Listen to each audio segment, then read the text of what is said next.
Well, good morning and welcome to the Justice Committee's 11th meeting of 2017. Apologies have been received from Mary Fee, and I welcome Claire Baker, who is attending as her substitute.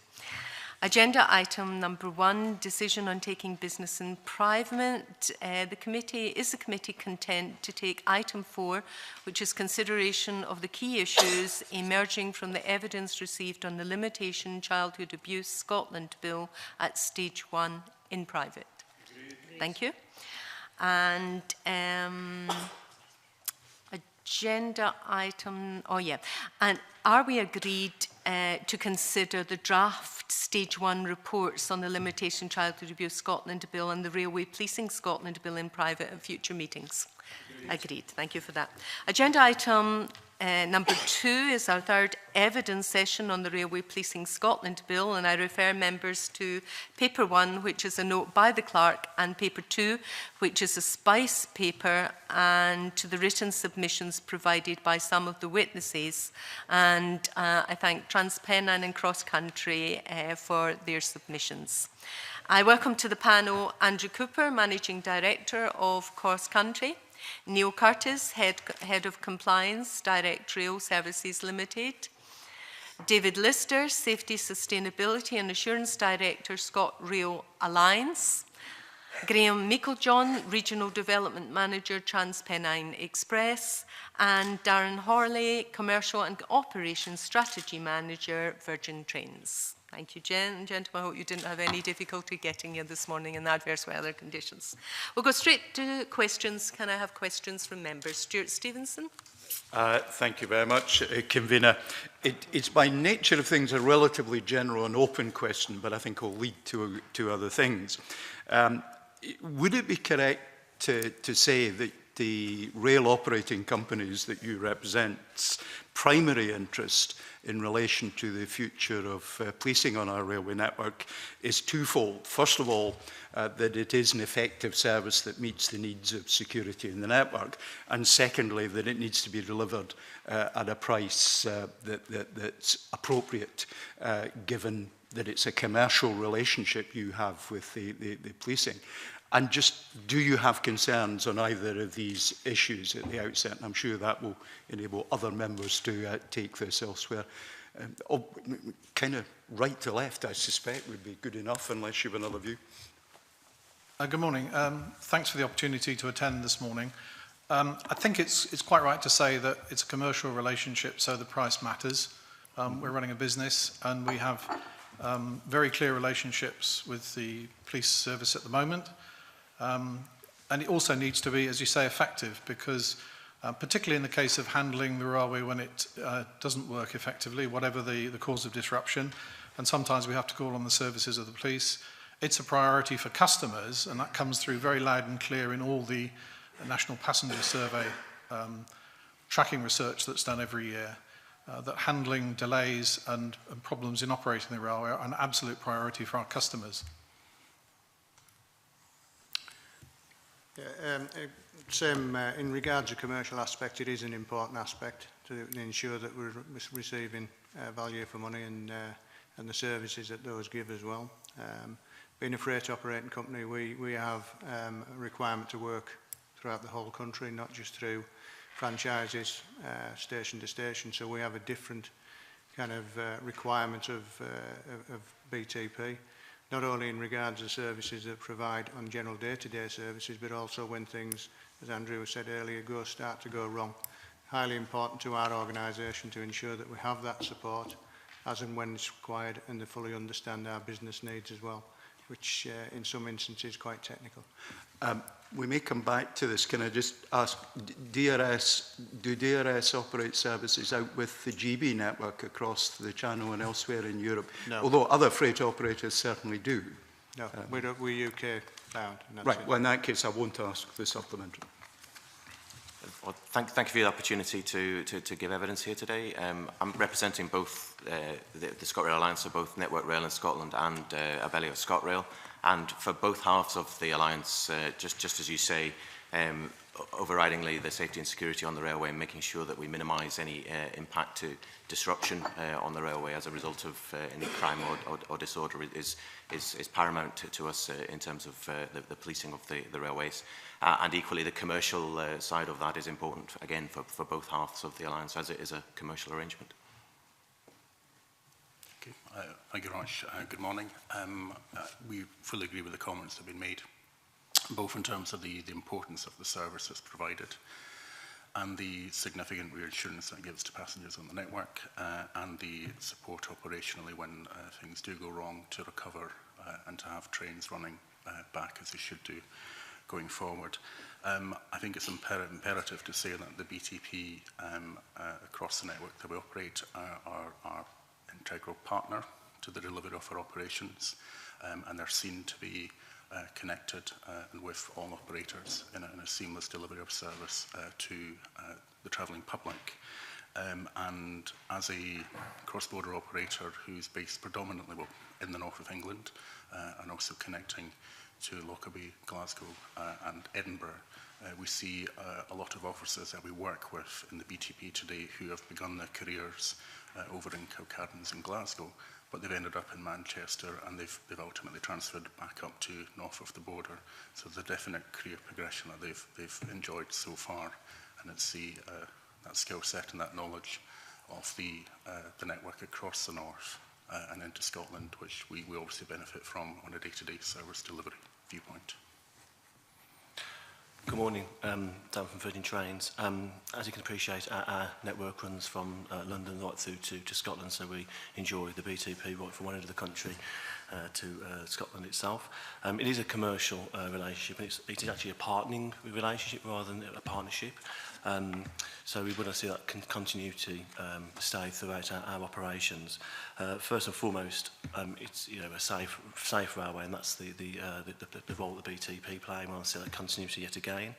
In terms of the business needs, we want a reassurance that our customers are safe, first and foremost, our staff are safe at stations, and it's commercially effective to the railway. And as my colleagues to my left have quite pointed out in terms of the commercial operations, it is quite imperative that the minimal disruption is caused between a splitting force. So. You made a distinct, this is my final point, Camilla, for the moment at least. You made a distinction between partnership and partnering, which I don't fully understand. Would you like to explain it to me, please? In terms of a partnership, you tend to run things jointly. A partnering relationship, in my term, is that you do it together. You've got the same outputs and the same goals, and you share the outcomes. So that's it's a partnering relationship, in my view, in terms of the police know what our common goal and our focus, our joint focus and strategy is. So is that similar to the Abellio Network Rail partnering? It is similar indeed, sort of yes. idea? Yes. Right, that's fine. Convener. No? Thank you. Good morning. The Scottish Government's policy is to provide railway policing agreements between industry and the police in Scotland, and they'll replace the police service agreements. Just wondering if you have any particular concerns about the Government's proposals with regard to the railway policing agreements? I think they'll be slightly different from the arrangement we have at the moment, where we are dealing with a police force that's exclusively serving the railway. I think there's an added complexity when we're trying to agree a contract with a body that's got much broader policing requirements. We would need to be much more confident that the things that we're seeing at the moment, which are really in most of the paperwork that I've seen, are really stated commitments. But we need to be assured through that contract that those things will be delivered. So I think it's going to be subtly different from the arrangement that we currently have with the British Transport Police, just simply because we're contracting with a body that is intending to have a specialism but is not dedicated to serving the railway. What specific differences do you mean when you talk about that? Well, at the moment, when we sign an agreement with the British Transport Police Authority, we know that their interests are exclusively for the railway. We know that the body is set up by the Department of Transport and has objectives which these days are better aligned with those of the industry than I've ever seen in my railway career. So we're in a very strong position there. It's hard to see that it will be quite as easy for Police Scotland to be able to put themselves in that position, because they have a much broader obligations for policing in Scotland. So I think we would need to be much more confident and therefore probably much more prescriptive in any agreements we had with Police Scotland as opposed to the dedicated force that is the British Transport Police. Police Scotland have given us reassurances that they will very much treat it as a specialist service which won't be compromised. So you'll appreciate we've heard that evidence from them. Anyone else have a view on it? I think our focus is more about ensuring that the BTP continues to play the same critical role, you know, as I mentioned previously, about keeping the travelling public and ourselves, our staff, and that's safe. So in terms of if Police Scotland, in terms of its taking over BTP, can honour that and give us the guarantees in terms of the same service and level of service we enjoy from the British Transport Police, which the Transport Minister has said, he said himself, he can give us reassurances, and we are looking for that written reassurances that I can give to staff. We are no objections to the reforms, but we do need that reassurance for the points that my colleague Andy Cooper has pointed out. As well, obviously as a freight operating company, we have a different requirement to the passenger groups who are operating through stations and main lines in the main. We operate right the way out throughout the UK. Some branch lines that we're the only operator that operate down those areas, and freight has a distinct difference of requirement. And as both my colleagues have said earlier, that it is a requirement. We do fully support the changes, but we do need that guarantee that what we've currently got is maintained, or if in fact we can improve, that's always the best way to go forward. Thank you. One aspect that yes. just adding to the comments made by colleagues is I think we should recognise that the Minister's been very generous in time that's been given so far. And there's almost been an evolution in some of the comments that we've been making, particularly those that affect operations south of the border. And mentioned earlier that we're predominantly based in the north of England. Our concern is what happens when you cross the border from one force to another. That degree of cooperation is there today, and it's been reassured that we definitely have that going forward. We think going forward, and we've mentioned it in the written evidence that we've provided, the ability to have some sort of agreement between the force in Scotland and the BTP south of the border, just to ensure there's continuity, there's no issues or the risk of misunderstandings as services pass to and fro over the border, probably would be a wise path to be taken, just to ensure that that cooperation is founded from day one. But I think, given where we've started from with those early discussions with the Minister, that's really been understood and taken on by the officials. That's encouraging. Thank you. Thank you. If I could perhaps ask a little bit more about the railway policing agreements. There's a concern expressed today, and in some of the other evidence we've heard, that Police Scotland is taking over this function, the railway function, whereas perhaps the emphasis before was more on the railway transport side of things. And I think, was it ScotRail perhaps suggested that a way around that might be to look at a specialist board? Could you maybe comment further than that and your other views on that? Thank you, Convener. In our evidence, we did talk about a specialist board, and as you'll have seen in the legislation, what's been proposed is a management forum.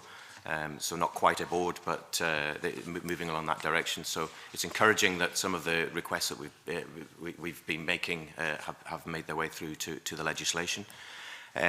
But one of the areas, just talking about railway policing agreements and police service agreements that exist today, is that the industry, and I believe evidence has been given by the Railway Development Group in relation to the existing police service agreements, are under discussion in the UK as seen as desirable to improve those. And I think it's important that when the railway agreements are put in place, that it's not taken that we just adopt the exact same style as the existing police service agreements. I think the other aspect that we see as important to take into consideration, so that the governance and ensuring that railway priorities are kept as part of the overall standards for Police Scotland would be really important for us as a railway industry going forward. The setting up of a management forum is a good start, but one of the areas that we are conscious of is that for the BTP, where you have BTPA, whose entire focus is on the railway, the policing of the railway, so the governance is entirely focused on that, whereas in Police Scotland, the railway policing will be a relatively small aspect for the wider policing for Scotland. Now, we have been reassured that the police authority, the Scottish Police Authority, are looking to get some railway experience onto the SPA board, but that's something that we would see as really important in order to ensure that railway interests are not only seen by the dedicated railway police management, but also considered by the Scottish Police Authority.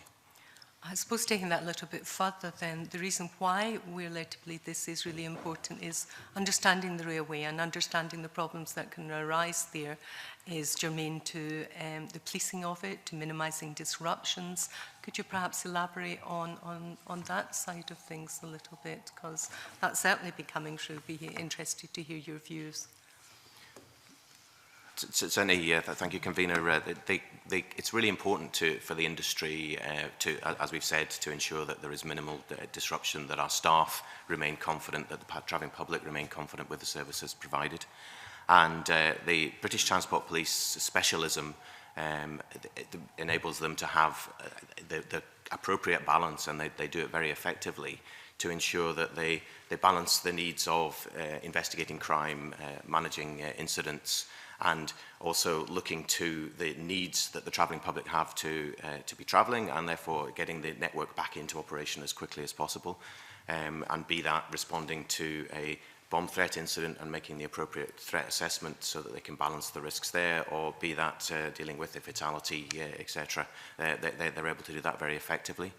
As has already been said, we've had good engagement with the Transport Minister in relation to the proposals, and with BTP and the Police Scotland. So we are getting reassurances that specialism will be retained, but that's clearly very important to us as an industry. Any other views? Mr. Cooper?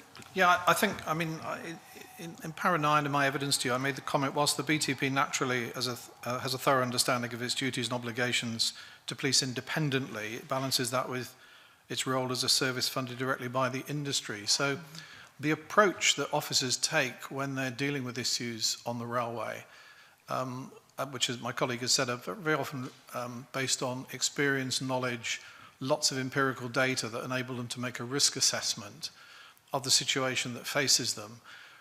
Because it's, in a sense, a controlled environment. They know what they're looking for on a railway, and they know what the likely externalities are, which is not always the case, as it were, on the high street.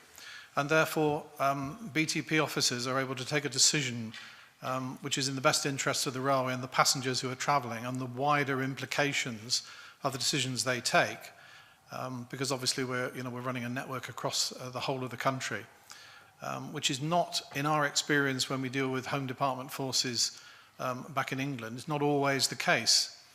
I think there's a distinction to be drawn between having a force that's got a specialism within it, and within 17,000 officers in Police Scotland, it's not going to be easy to see how that specialism can be too widespread, and having a force that's absolutely dedicated and therefore has an ethos and approach to policing the railway, which is in the best interest both of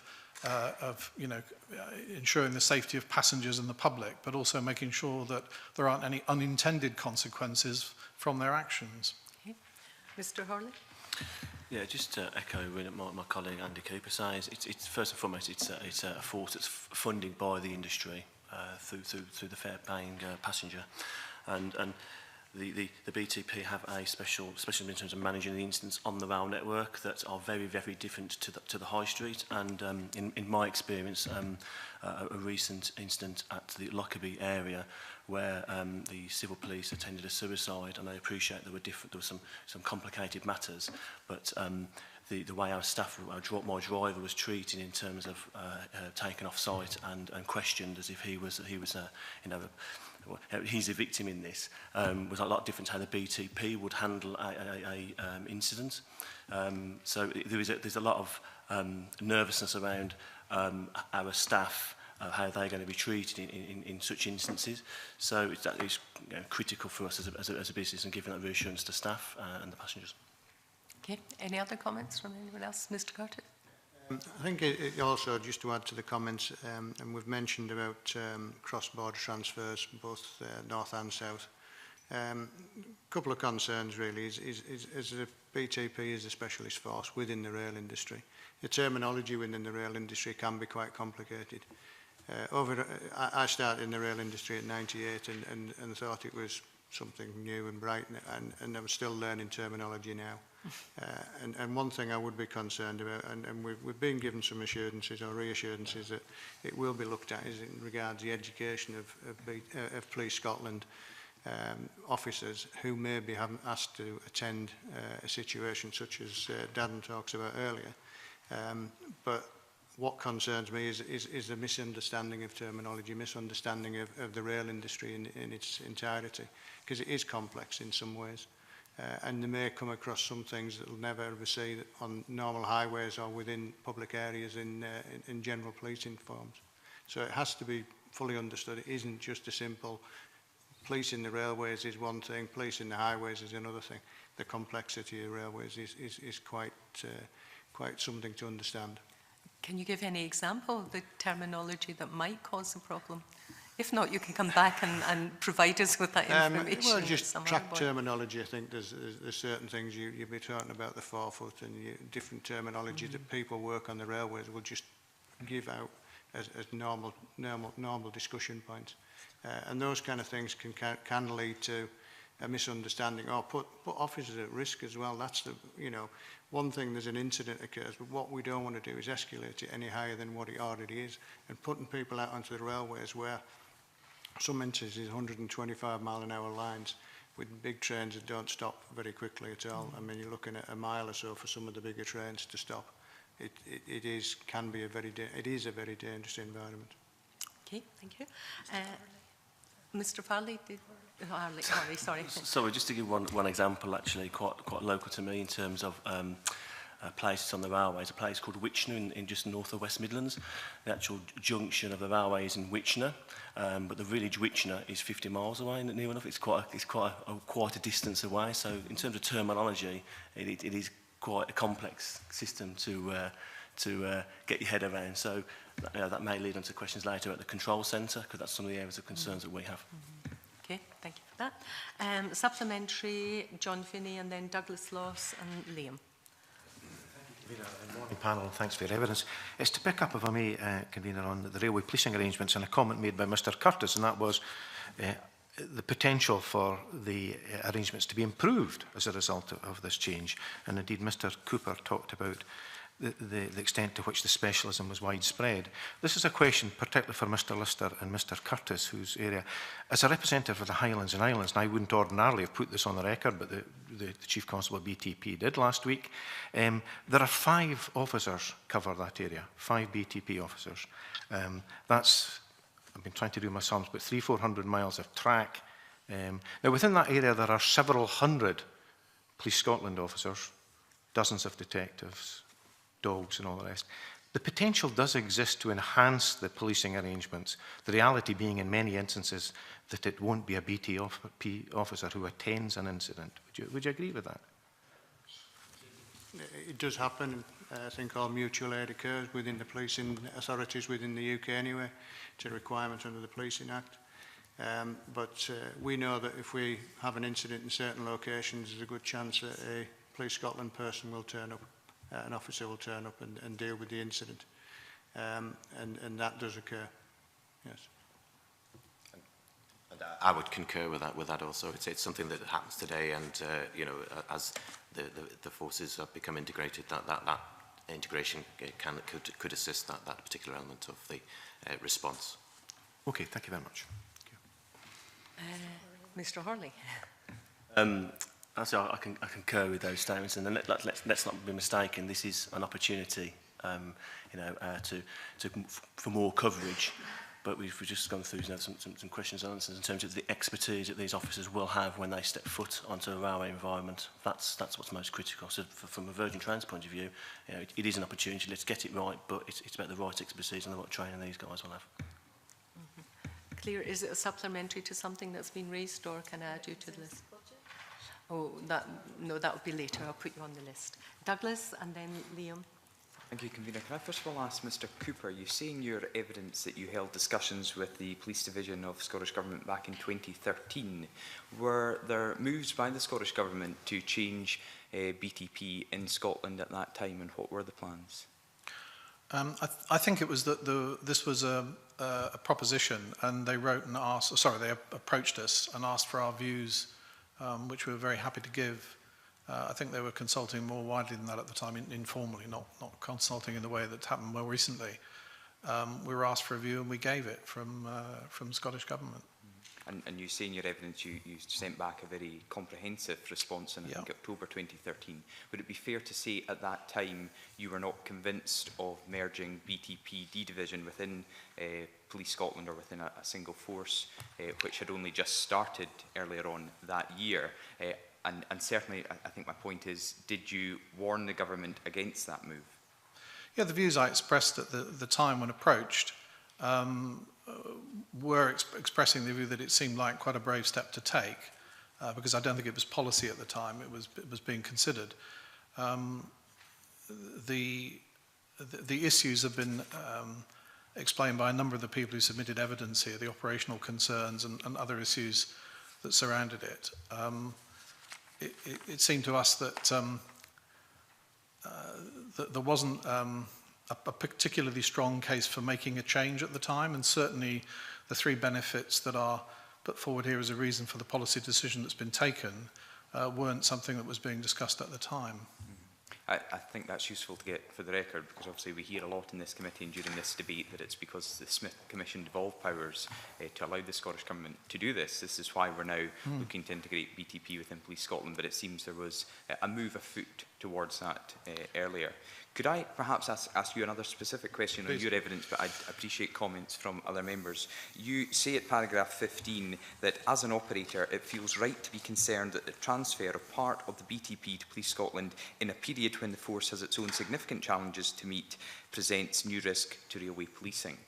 How do you compare your evidence to the evidence this committee received from ACC Higgins of Police Scotland, who said actually he felt it was a luxury to have 2 years to prepare for this? Do you think it is a luxury that we've got 2 years to prepare for this, or will you continue to have your concerns about merging BTP into Police Scotland? Well, I think it comes back to the issue about stated intentions and what we really mean by assurance. And a significant change like this, I would normally expect in business life to be accompanied by a proper impact assessment of what the likely consequences, unintended consequences and so on would be. And equally, there's a comment I know in some of the paperwork that's been shared that suggests it's just changing cat bags and the sticker on the side of the police vehicle is all that's required to get things going. Well, when we're establishing a new franchise, having been awarded one, which we were in my case back in 2007, there's a 4 or 5 months period of mobilization, which involves an awful lot of things that have to be ready for day one when a transfer is made. And I haven't seen much evidence in what I've been able to read here that sort of mobilization plan and the issues that are really important to ensure that whenever that day one comes, it's a seamless event, don't appear to be there, which is the sort of thing that gives me as an operator some concern. Because obviously the subordinate legislation is very important and that's the way things are structured. But of course a lot of the things that people want to work through in those things are not worked through at this stage and therefore must remain kind of stated intentions, which I'm sure are given in good faith and based on experience, but they're not kind of proven at this stage, I think. Yeah, I would agree with Mr Cooper that clearly it's really important that planning and preparation is put in place to achieve this. And you know, so I think 2 years is certainly an achievable time frame for that. But you know, significant work needs to be taking place now in order to ensure that just as Mr. Cooper raises there, that the appropriate planning and mobilisation and risk management is put in place. At the recent meeting that we had with the Minister, Transport Scotland, BTP, BTPA and the Police Authority, there was discussion around the work activities that are taking place and the desire to get the industry involved in many of those work streams. You know, I see the starting process happening for that, but it's at an early stage, and it's important that continues and that the industry is heavily involved in it. Just to add on to the points being made, I think the key point about what the industry does from a mobilisation viewpoint is a good case point, and it's one that the BTP today are involved in when you move from one operator to another.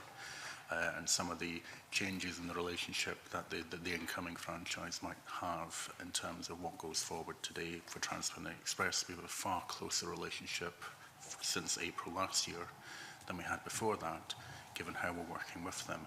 And I think it's that sort of opportunity over a 2-year period to make sure that all the planning and all the assessments which we would do during mobilisation in a couple of months can be delivered over 2 years.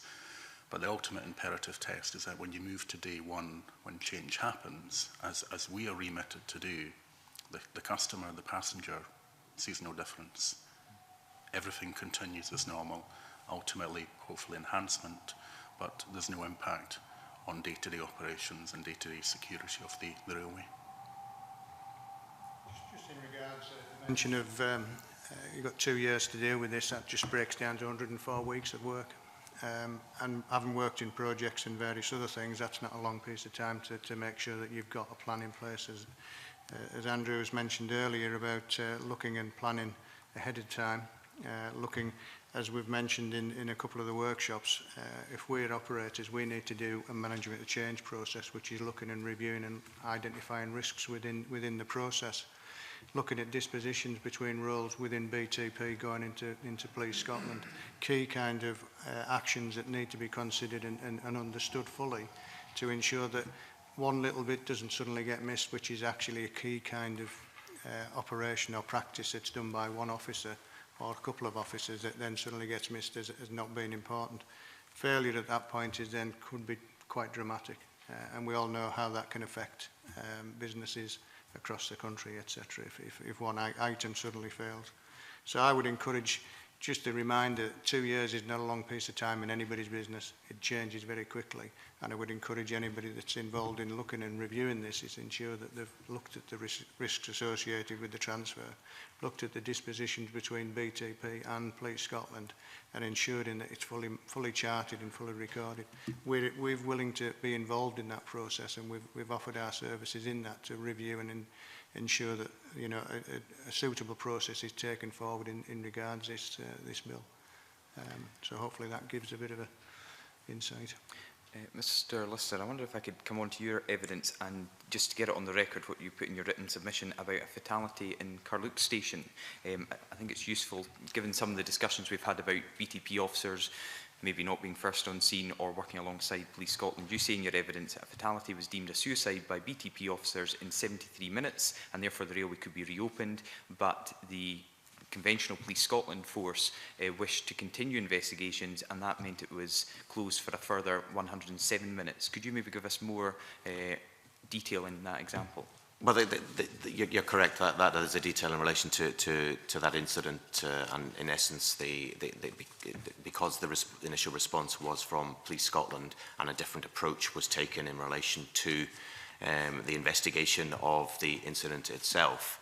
It protracted the length of time that the railway was shut, and as you're aware that obviously the network, particularly where you're talking about the main lines, has an impact not just in Scotland, but it will transfer all the way through down to London. So the overall impact across the railway becomes significant, disrupting many passenger journeys and leading to costs to the industry as well as to costs to the wider society.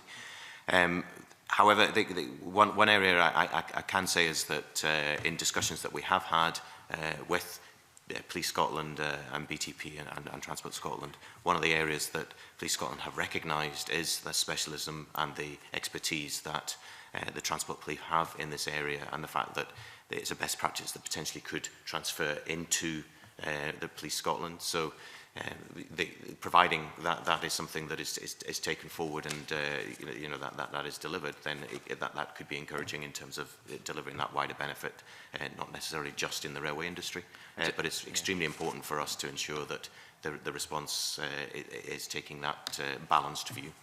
I just want to finish on that point of training, but just with this example, suicide was the confirmed outcome, is that correct? Therefore BTP were correct in their assumption after 73 minutes, but the further delay by Police Scotland resulted in a 760-minute delay to the entire rail network, costing approximately £160,000. Yet we're saying, just so for the record, that the correct outcome was established earlier by BTP officers.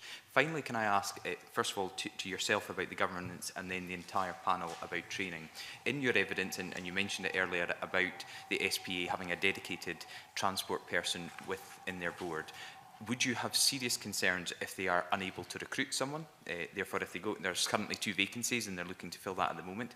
If they can't fill that vacancy with someone with a transport background, or there is any point during the SPA's time that the person with a transport background is unable to attend or unable to be a member of the SPA, what would your concerns be that decisions would be taken potentially the only member with a transport background is not there? And given that the convener will want me to move on, can I ask my final question? We've heard from ACC Higgins and Police Scotland about their training proposals for the new officers coming in, and indeed a specialist group, and for all 17,000 odd police officers. Have you taken reassurance from the training that has been suggested? I have my own concerns that it's just a couple of weeks added on at the end. Other members think that it's sufficient, and I just wonder, based on the evidence you've received, and we're seeking further evidence from Police Scotland, are you satisfied that there will be sufficient training for officers, that they will have the sufficient certificates to police the railway, to go onto the railway if required, or do you remain concerned about some of the aspects of training that will be required for BTP officers when they merge into Police Scotland? Okay, so if I answer the first question in relation to the governance piece, the key element is ensuring that, that as the strategy is developed going forward for Police Scotland, there is a consideration for the railway policing within that strategy. And so it's not for me to say exactly how that should be achieved, and we have suggested that one of those mechanisms would be to have that railway experience on the SPA board. Obviously, the legislation talks about the management forum that will channel the railway input into the board.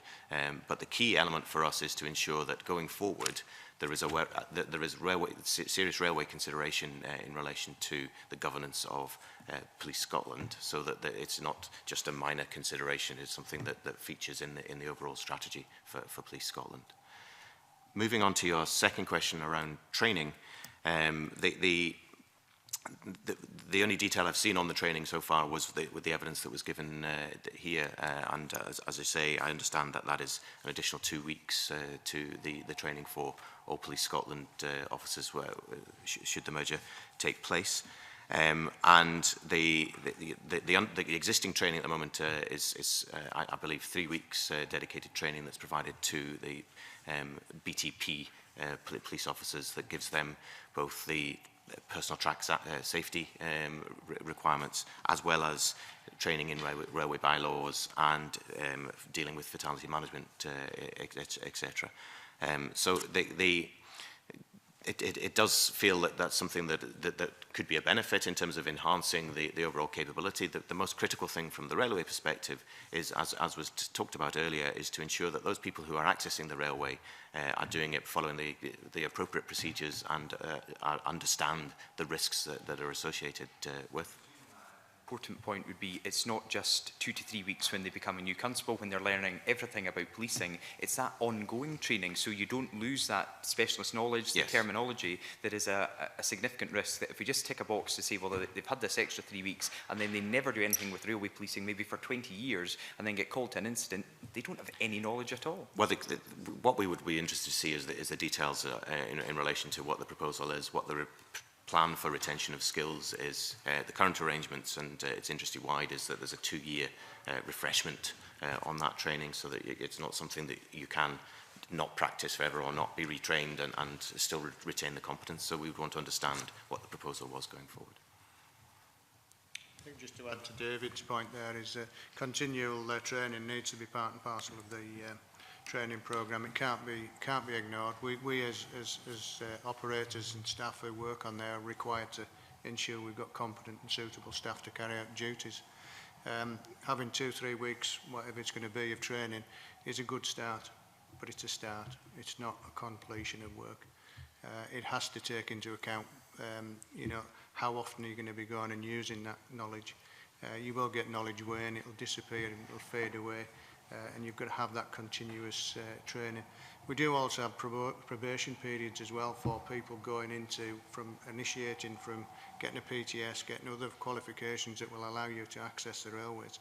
That we don't allow people just to go straight on and with a certification. They need to be escorted, they need to be managed, they need to gain that knowledge through experience of walking on there with an experienced person. So in answer to that, we've seen that there's talk about the training.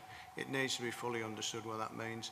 It also needs to recognise what the rest of the industry are doing, both for track workers, railway operators generally, of what we're required to do under the rules of the railways. To go back to your first question, which was in regards having a recognised person on the board, I think it is highly important. Otherwise, decisions can be made under assumption, and assumption can be the can lead you down to an expensive route of failure. I mean, you asked 3 questions. I think the issue of membership, you're quite right, it's important that somebody's there. And I think, you know, it's beholden on us as an industry, if we're serious about this, to make sure that there are people available, you know, whether they're sort of volunteers from elsewhere or whether the industry produces some names from which, you know, the police authority can select. But I think it's our duty to make sure that the representation is there. I think decisions, you're quite right, the operational decisions which might be taken, or strategic decisions might be taken by the authority are an important part of it, but the operational decisions at a lower level are both important, and they won't be directly influenced by membership on the board, which really takes us on to your third point. Yeah, core policing is 10 weeks training, I think, and we take them away, and 3 weeks training is given for railway police on the BTP. And, you know, one can give them personal track safety certification in a couple of days, but a couple of days' time, 17,000 officers, if that was what was being proposed, which is how I read it, is quite a sum and quite a challenge, because you've got to release those officers for that training, just as they have for the other things where they need refresher training, firearms, and all the other things that come with it. So it's quite an obligation taking people away from the coalface, as it were, for that training. But I think also it's the fact that a dedicated force has people who are gaining experience over time dealing with similar sorts of incident. And I think that's the thing where experience is, you know, is gained, and knowledge and the sort of approach to policing on the railway, which is gained just simply by being dedicated to it all of the time, and with colleagues who are as well. You have to have a competence management system. If you take drivers for trains, we have a competence management system which takes account of the fact that drivers may be driving for 6 months and not have any sort of incident at all. So we put them through that on simulations and various exams and tests and so on over a period of 3 years. And there's a competence management file, which is a requirement on us to make sure that they're, you know, fit to operate and safe to do so, and have the knowledge and experience. And I think a police force, as an employer, would have, or, you know, the agents of the Crown here would have to make sure that they had a competence management system for people they put in harm's way on the railway. You can develop those things, but they're not without cost. And if you're going to spread it throughout the force, which is what was being suggested there, you know, there's going to be quite a price tag attached, because there is simply the need to release people from their day job to enable them to go through the stages of such a competence management system. On a particular point raised here. Supplementary on a point that was raised earlier, if that's okay, Convener, thank you. David Lister, you talked about preliminary discussions with the Scottish Government and other relevant parties, and in answer to Douglas Ross and Graham Micklejohn, you also touched on it with, in answer to Rona and Mackay. I just wanted to question whether those discussions with the Scottish Government or other relevant parties had given you a reassurance that the engagement proposed will give you a sufficient voice in setting railway policing priorities and objectives following integration, both in terms of mobilisation and going forward, if that is the will of Parliament. I just wanted to be absolutely clear on that. So thank you. Yes, as Mr. Meiklejohn indicated, that the Minister has been generous with his time, and there's been 4 meetings with the industry since the middle of last year to talk through the process, both pre the legislation being drafted and post the legislation being published, or the draft legislation being published. And in that, it's given us the opportunity to raise any fears or concerns that we may have in terms of the process and enable reassurances to be mentioned in those. So in relation to the governance, there have been reassurances there in terms of the governance arrangements will be fully taking into account the industry's views. But I guess the point I was making earlier is in relation to governance. The one piece that's not in the legislation is in relation to the SPA and the railway representative on that, and that's one area that we would like to see strengthened, as it were. Overall, you're reassured by the level of engagement. Correct. Okay, thank you. Thank you, Convener. Liam, followed by Claire and Mary. Thank you, Convener. I just want to follow up one of the lines of questions that Douglas Ross had initiated there in terms of the training. I think a separate issue that's been raised with us is the extent of unease within BTP itself. And from the witnesses last week, I think it emerged that around about 40% of staff in a recent staff survey had indicated that they were at least considering whether or not their future lay within BTP. I think back to the point, I think Mr. Horley, you mentioned that this is about the seamlessness with which we transition from what's in place now to what's in place in the future. I mean, does it give rise to some concerns for you if there is such a significant cohort within the existing BTP officers and staff who are at least considering whether or not at the point of transition that's a transition they want to make? Absolutely, without a shadow of a doubt, that does concern us. And my colleague Graham mentioned earlier about the importance of the police training and their own progression within their force. So it's critical for us that between, from London right through to Scotland itself, that we have a seamless force in place, and the training is all this better, at the same standard it is today or better, and that the officers involved are dedicated and they don't see that their futures are being demised because of a change in their reporting lines. Is there a view across the panel as to whether or not there's a certain amount of critical mass within the BTP at the moment in terms of its expertise across a range of different areas that would need to be retained at least for the foreseeable future in the early stages of that transition to ensure that that was a smooth transition? Well, I think in a way you make an interesting point, because I'm less concerned once mobilisation has gone through about years 1 and 2 after a significant change like this. I think my concerns would be on years 3 and 4 and beyond, what really happens, because the intentions that everybody has right at the start of these things are always very firm and very well held, but of course a lot of other pressures can come to bear. And I think my concern would be that, having entered into this venture, where do we stand in 3, 4, 5 years' time? Because the railways are a long-term business. Franchises are, reasonably lengthy, and we really want to be assured that those things will be there in the future. I think the comment I'd make, for more than the last 25 years, I've been leading railway companies with various numbers of staff. I have about 1,800 people at the moment.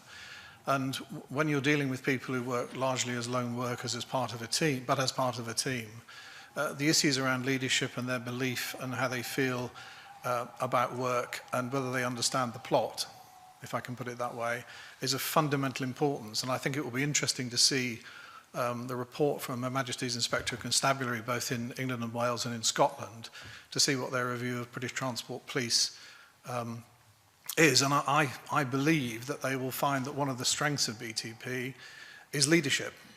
And, you know, I've known personally the last 3 Chief Constables and seen the work that they have done, which has brought the British Transport Police to the position it is at the moment, which is the best I've ever seen in terms of its alignment with the industry. So to find that 40% of the officers in Scotland as part of BTP are very concerned about this, given the strength of leadership that I witness, would be a real concern. Because, you know, those people are well led, understand the plot, and are very committed to the job that they do, and yet they now have this concern. And therefore, as an operator who relies on them to provide the service that they're contracted to do, yes, I am concerned. Just taking you on to, again, a point I think you made earlier on about a requirement for a greater level of sort of specification in whatever the RPAs begin to look like. Given the 2-year time frame that we're looking at for implementation, would you see it as essential to have some of that specific detail mapped out sooner rather than later, in the sense that that's the specific details of what we maybe in the RPAs will presumably guide the decisions that are taken by SPA and Police Scotland at the point and immediately after transfer? I think so. If there's a willingness between 2 parties to reach agreement, then it can easily be done in that timescale. But it's making sure that both parties really understand the position that others have and their concerns, so that we can find, you know, that meeting of minds. So, you know, I don't see it's impossible to do that. But it is a greater challenge than if you're dealing with an organisation like the British Transport Police, where, in a sense, it's a zero-sum game. We know they look after railways and we run railways. Whereas there are going to be many other pressures, some of which are illustrated in the Police 2026 document that I've read through. So Police Scotland is not without its own pressures, and it's got to consider those properly as well in fulfilling its duties in Scotland, as it has when it enters into a contract with railway operators for police services in Scotland. And what assurances have you had around that? Because I noticed in earlier evidence there were some concerns around the way in which the policing agreements operate at the moment, in terms of perhaps a lack of clarity around precisely what it is that's being paid for, what the costs are of that. I mean, you've pointed to the issues that the Policing 2026 consultation is trying to grapple with. The financial position with Police Scotland is no great secret to anybody. Is there a concern that a combination of that lack of precision at the moment, perhaps around what is paid for in cost structures, aligned to the financial difficulties Police Scotland are already in, that one would see an attempt, in a sense, to use these agreements as a way of bolstering finances in other parts of the organisation? Well, let me make one small point and give way. It would be very difficult to know whether that's the case. I mean, one could say that, but I'm not saying that. I think most of the issues we have with the costs of policing with the BTP at the moment are usually about how we share out the costs between ourselves, but we know it's a zero-sum game. At an aggregate level, we've had the pricing promise on RPI, and we've talked to them about where there are new expansions, you know, when territorial policing was set up in a new way, when we're deciding to arm part of the British Transport Police Force and so on, where there are additional costs, and counter-terrorism as well. So those things, so in aggregate, we have a good relationship and a good understanding of how we handle costs. I think, you know, most of the thing you refer to actually when we argue about what are the methods of apportioning costs. Whereas I think it's a separate issue when you're talking about ceding that to a much bigger organisation with its own challenges. But let my colleagues comment. Solicitor. Well, my comment would be similar, effectively, that it's really important to us that we have been given assurances that numbers would be retained, that any finance from the industry would be spent on railway policing and not in other areas. So it's important that those agreements do give that transparency in terms of ensuring that the costs are shared and known. So that. But how robust is that, given what you've already said about, and it's been acknowledged by ACC Higgins, in terms of the training requirement across the force? I mean, it's very easy to see a situation where costs that are force-wide can come to be met, perhaps not in whole, but certainly in significant part by the railway industry, and that training requirement is brought about through the railway policing agreements that Police Scotland and SPA have signed with yourselves. I mean, that's clearly something that would need to be reviewed in detail. If there's a proposal there in terms of costs that look to being apportioned to the industry, then the industry would want to be able to understand those and ensure they're comfortable that they are allied to supporting the railway industry. Okay. Are there any particular issues around the freight side of things in relation to either to that issue around the transfer of staff and officers across, or in terms of the way in which the contract may be structured? Yeah, I think the comment you made earlier in regards to 40% people who are questioning whether they want to remain in the BTP is a big risk, because as we've all mentioned about the specialism that the BTP retain, if that's 40% of 250 approximate officers who are going to transfer over into Police Scotland, it's a significant loss of skill. And that really, to me, is something that needs to be identified as part and parcel of this process. Loss of that type of skill set will be obviously, you know, wherever they go to, that will leave 40% reduction in staffing levels, therefore an increase in required staff, and then further training to bring that level of people back up to the 250 needed to support the BTP specialism that's been identified in, as mentioned by a number of police officers and a number of ministers, that this is key to retain that number of people as a specialism in Scotland. So our concern is that, you know, if that's happening now, what we're doing to make sure it doesn't happen. But also, then it just adds to a bill that's ever increasing all the time.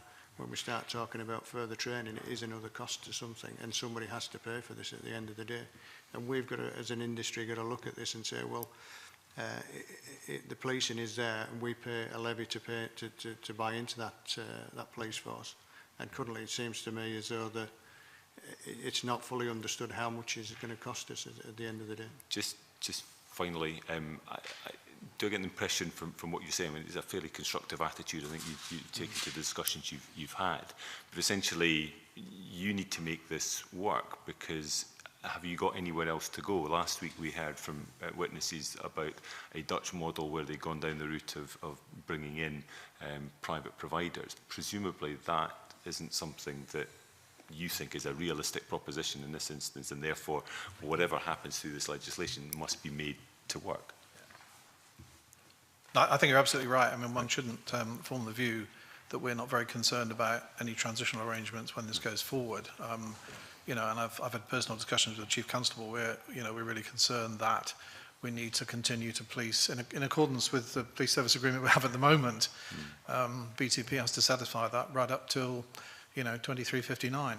So, you know, it's a concern now, and it's a concern about what those the implications of that sort of situation might be for the future. So both issues are important to us. Mr. Meikle-John. Various things coming forward, but I don't think we can understate the importance of the people matters in this issue here. We represent an industry that went through significant change a couple of decades ago, and it had a profound impact on people who had built up their careers under British Rail. I think those who are members of the BTP today have got similar sort of issues going through them. It's recognised in the figure that you've quoted. There is an obligation to ensure that those fundamental people issues are addressed and taken into account to minimise the risk of people leaving the force unnecessarily. And I think going forward, we look on both sides of the borders. There's an opportunity for things to improve in Scotland, to then have the force in England and Wales to up their game and improve as well. So whilst we're obviously looking to protect what we have today, there's ways that we can use contracts and relationships to have a greater overall effect and improve efficiency and perhaps even lower costs. Okay, on that subject, Claire. Thank you, Convener. So at the moment, as already stated, you have a commercial relationship with British Transport Police, and at the moment there's a certain amount that you pay to British Transport Police, and you know what you get in return for that. Under the new proposed system, can you say about how you anticipate those costs being split between what you'll pay to the British Transport Police and what you'll pay to Police Scotland? Is there going to be You know, is it as simple as a percentage amount that's taken off? Or Andrew Cooper talked about sometimes the difficulty of the operators deciding what the share is that goes into British Transport Police. Is that going to be challenging in a Scottish context, looking at how operators, what share of their operations is carried out in Scotland? So how much of a challenge is dividing the existing costs going to be, and do you anticipate it being a more expensive model, the one that's being brought forward? Stages. The Transport Police, I think, have advised the overheads and the direct costs that are associated with D Division. So there's no dispute, I think, about what costs are spent by British Transport Police for policing in Scotland at the moment. And under the Smith Commission's review, we shouldn't see any worsening on that position as a result of any change. So I think we know what the start position is. And those are the funds available to Police Scotland. And I agree, we'll have a discussion about the individual railway policing agreements, as they're to be called, in Scotland, about you know, how much that is, how that is shared between operators in Scotland. Because it would seem, sorry, it would seem, I mean, I accept what you've said, but it would seem reasonable to anticipate that if you're setting up if you're splitting off at the moment a system that will have savings and cost efficiencies built within it, and you're splitting it into two, you would think the new system under Police Scotland would be more expensive. We've talked about concerns over capacity and specialism and these kind of areas, maybe the need for additional training, concerns about retireals. All this would suggest there'd at least be some initial higher costs, if not ongoing higher costs. I think there's every reason to believe you're right. We kind of know what the start position is, and it'll be really for Police Scotland to assess, having taken on those responsibilities, you know, what the costs are to it. I think the concern for other operators that are not cross-border operators in the UK is that there are overheads which are covered by policing in Scotland, which are attributable to the BTPA. So that's an issue that's got to be tackled, because there are overheads, and obviously Police Scotland will no doubt allocate some of its overheads to railway policing in the future in Scotland.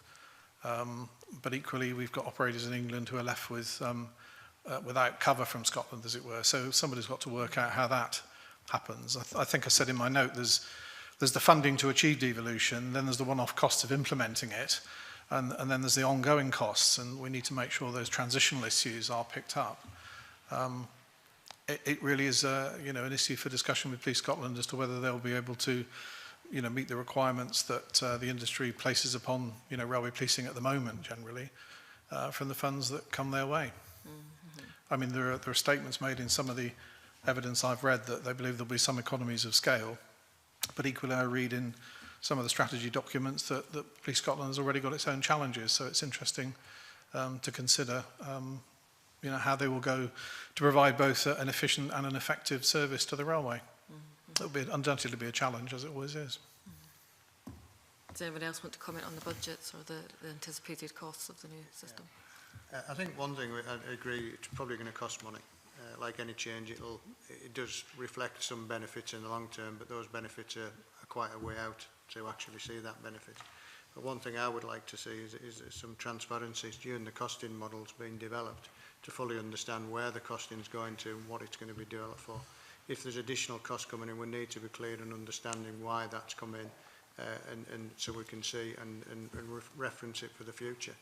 And obviously to make sure that the initial payment doesn't then suddenly start ramping up very quickly as well, to have that clarity and understanding.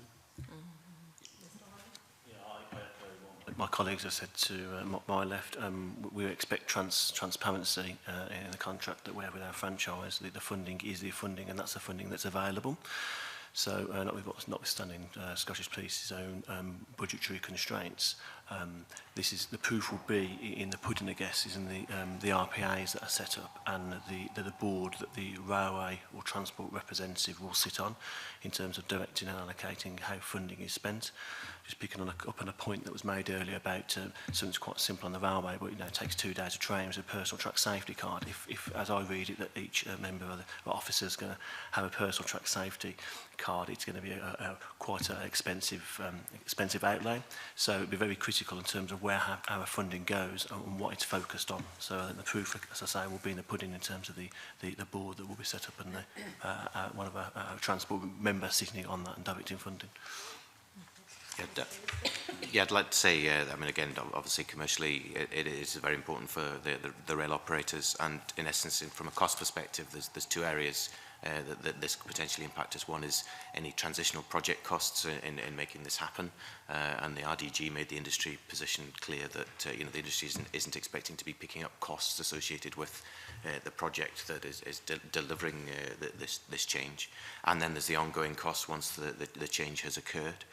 And on that area, you know, it's encouraging to hear some evidence coming forward from the overall proposals, and that efficiency should be able to deliver, and that's what one of the things that, providing we can continue to deliver the safe and efficient service that we have today from BTP, and efficiencies can be delivered, then you know that would be received positively by the industry. So sorry, did you say there was clarity around set-up costs, that you'd made it clear you didn't? Well, no, what I'm saying is that there was evidence submitted by the RDG that indicated that the industry's position was that the project costs associated with this was something that the industry didn't believe it should be borrowing at, neither in England, Wales or in Scotland. So that's not been clarified or agreed yet, or as far as you're aware? I haven't heard detail on that. No. Right, okay, that's helpful, thank you. Mr Horley again? The output, from my colleagues, David says, from RDG is expected around May, so that'll be published in terms of its findings. This was an area where RDG did express quite a lot of concern, lack of detail, number of staff to be deployed, level of performance, and the point being made that you really do need some advance notice of this. You need some certainty to be able to budget. So can you comment further on that? Also, new contracts and being negotiated between England, Wales and Scotland, is there an aspect of concern in that specific area as well? The service agreement we have at the moment has got a 3-year notice period on it, which allows us to take those things into our medium-term financial plans. And you know, I imagine that will be activated. So it does give us time to sort of put that into process. And I think that's the way we would handle it. I mean, the transitional costs, as my colleague has mentioned, are concerned because the Transport Police has no funding for it that I'm aware of in the discussions I've had on the Police and Security Committee. And certainly we don't as an operator. It's something that's come to us rather than was been part of our medium-term plan. All right. And in your submission, you say that there has to be a really good notice period given in advance for new contracts particularly. I'm quoting, given notice period, attendant uncertainties, proposal is unattractive to those with clear obligations and commercial responsibilities. That aspect of your evidence. Yeah, I mean, it's my view, and no doubt we'll take legal advice on it, that the change that's being proposed here is sufficiently significant for notice to be given on the police service agreement that we hold with BTP. I think there are issues for other operators that are not cross-border operators who are affected financially but not operationally, and who won't require a second railway policing agreement with Police Scotland. Maybe a slightly different situation for them, but it would be freely for them to comment when they're faced with that challenge. Okay. Mary, then Douglas, or was it specifically on costs? Just that one. It's a tiny question, and it's a yes/no answer from one person, I think. When a territorial force attends an incident rather than BTP, is there any charge from the territorial force? I'm getting shaking heads. Right, we can move on. Mary and then Douglas. Thank you. No, my first question was actually following on from Claire Baker's point, and which she'd asked there, and really was about the concerns that were mentioned about the potential for increased costs, if you'd had any discussions, preliminary discussions about that, either with the government or, but I take it from your previous answers that that hasn't been the case, or you're not aware of that being discussed at all? No. Okay, well, following on from that then, it's about the, in the submission from the Rail Delivery Group. And you've talked already about how some of the main issues have been around funding for the different services provided, how that's allocated. But are there any other issues about the current PSA other than that, or any other problems? I mean, the Rail Delivery Group, that's what they talked about. And saying that the lack of any detailed description of the service to be provided to the operator by the supplier. Without being flippant, I think it's always possible to improve the details in a contract. Many of the ones we hold with all sorts of bodies. What I would say is that because we're talking about a supplier that simply supplies the rail industry, for the most part, they have one or two other small contracts. The best contracts are the ones you don't take out of the cupboard.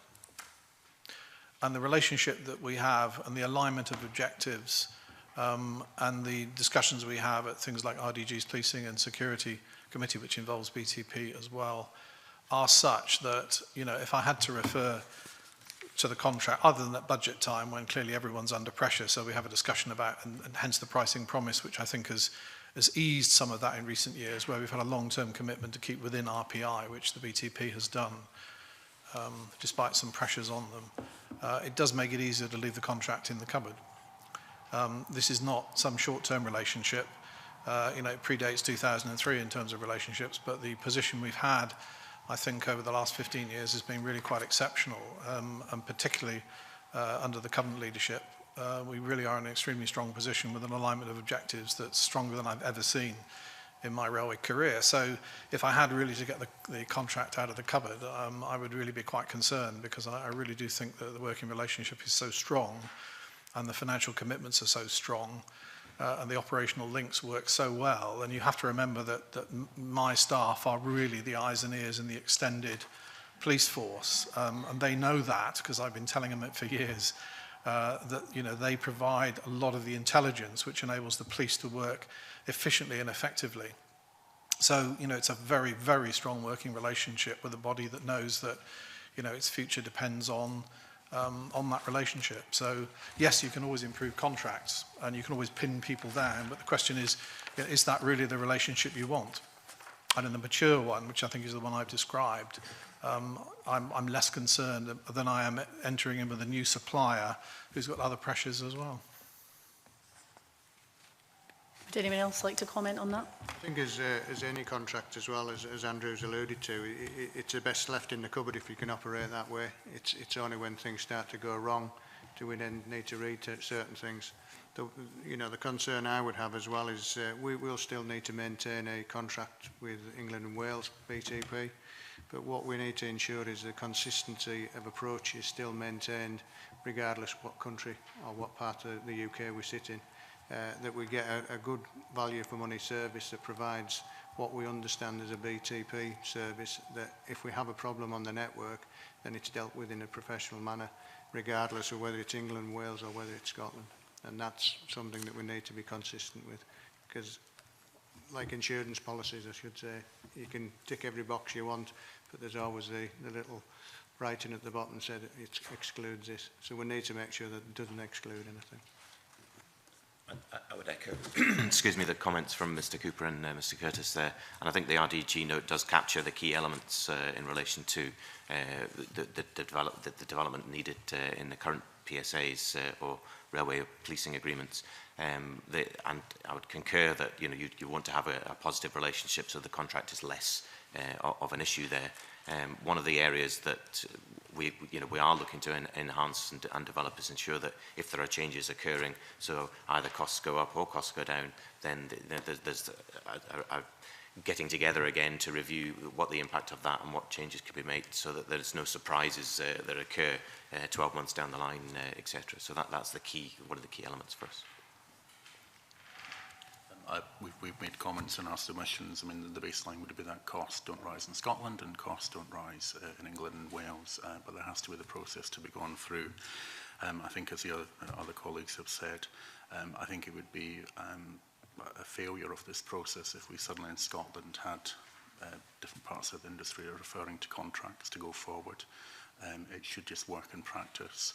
We are fundamentally eager to see that relationship with BTP south of the border, because it will be that relationship that delivers the continuity across England, Wales and Scotland as well for all. I just echo my colleagues. The key words are transparency, consistency, and fair allocation of costs. So it seems to be a common trend. Okay, thank you very much for that. Are there any, I mean, I completely understand what you're saying and what you would like to see, but are there any other specific improvements that you think there could be or that you would like to see as part of any new agreement?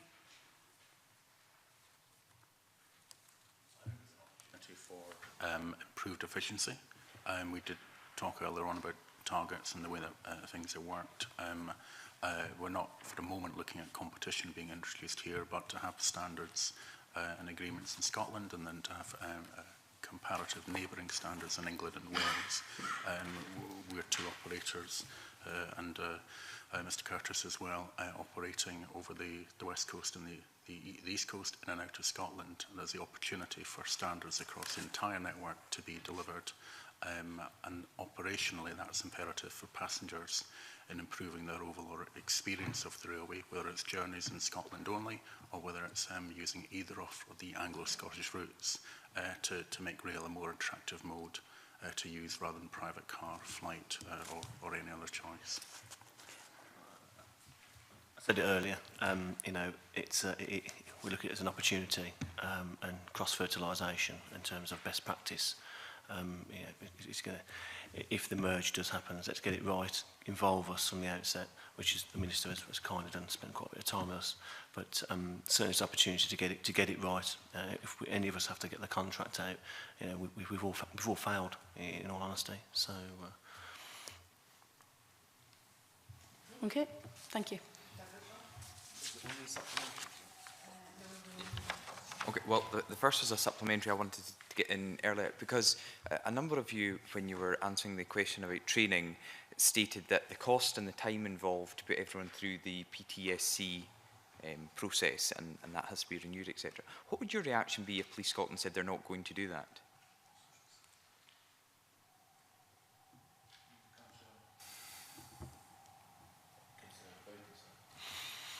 So you would expect, when we get information back from ACC Higgins, that every police officer will get this training, and that will be continually upgraded and upkept, etc. That's useful to get on record. I also wanted then to move on, in terms of how BTP works on the trains. We've heard a lot about track policing on the trains, etc. What are your concerns, or what benefits do you think there may be, if you think there are any, to policing within the station environment, and how much consideration do you give to that?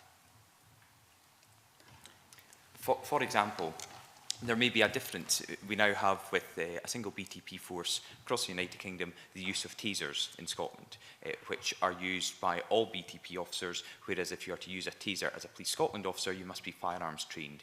Would you have concerns if we have a different operating model for policing around a transport network in Scotland, where all officers couldn't routinely use tasers, whereas just south of the border, the BTP officers could? I think that's really something you need to address to the British Transport Police and Police Scotland. I mean, it's an operational matter for them. And I think we take guidance from them about the approach that they feel necessary to deal with the risks that exist to the railway and to its passengers and staff. And so I think any view I expressed is not really one which is valid. So we take advice from them on these professional issues. You know, they're the ones that assess the risk, and we respond to that. But ensuring optimum security within the station where your clients come in and out must presumably be an important issue for you as well. Yeah, oh, absolutely, indeed, yes, yeah.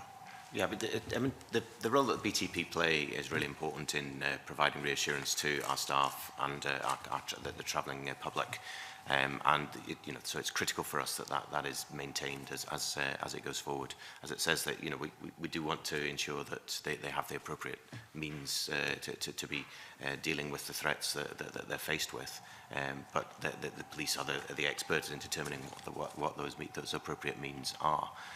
There are some potential opportunities in terms of enhancement for perhaps some of our less less central belt, larger stations where the wider Police Scotland team can provide some support for stations, etc., to provide that reassurance for staff and travelling public responding to concerns or incidents earlier. So that's one potential opportunity. Although that is happening just now, presumably, as well. I mean, there's not routinely BTP officers at Elgin train station, but I have seen the police there. I've called the police ahead because of an incident on a train, and they met the people there. So there is that working relationship already happening. Absolutely, but but being part of one force, it just is something that can strengthen that particular element.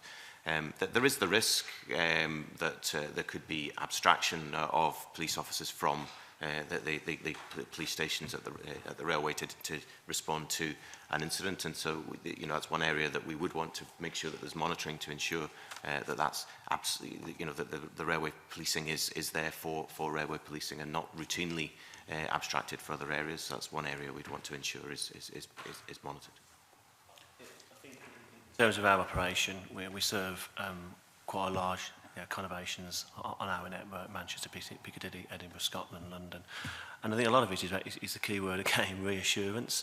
And a question that you asked certainly needs to be directed to the BTP, but it's about mitigation and visibility, and that forms part of the reassurance in our stations.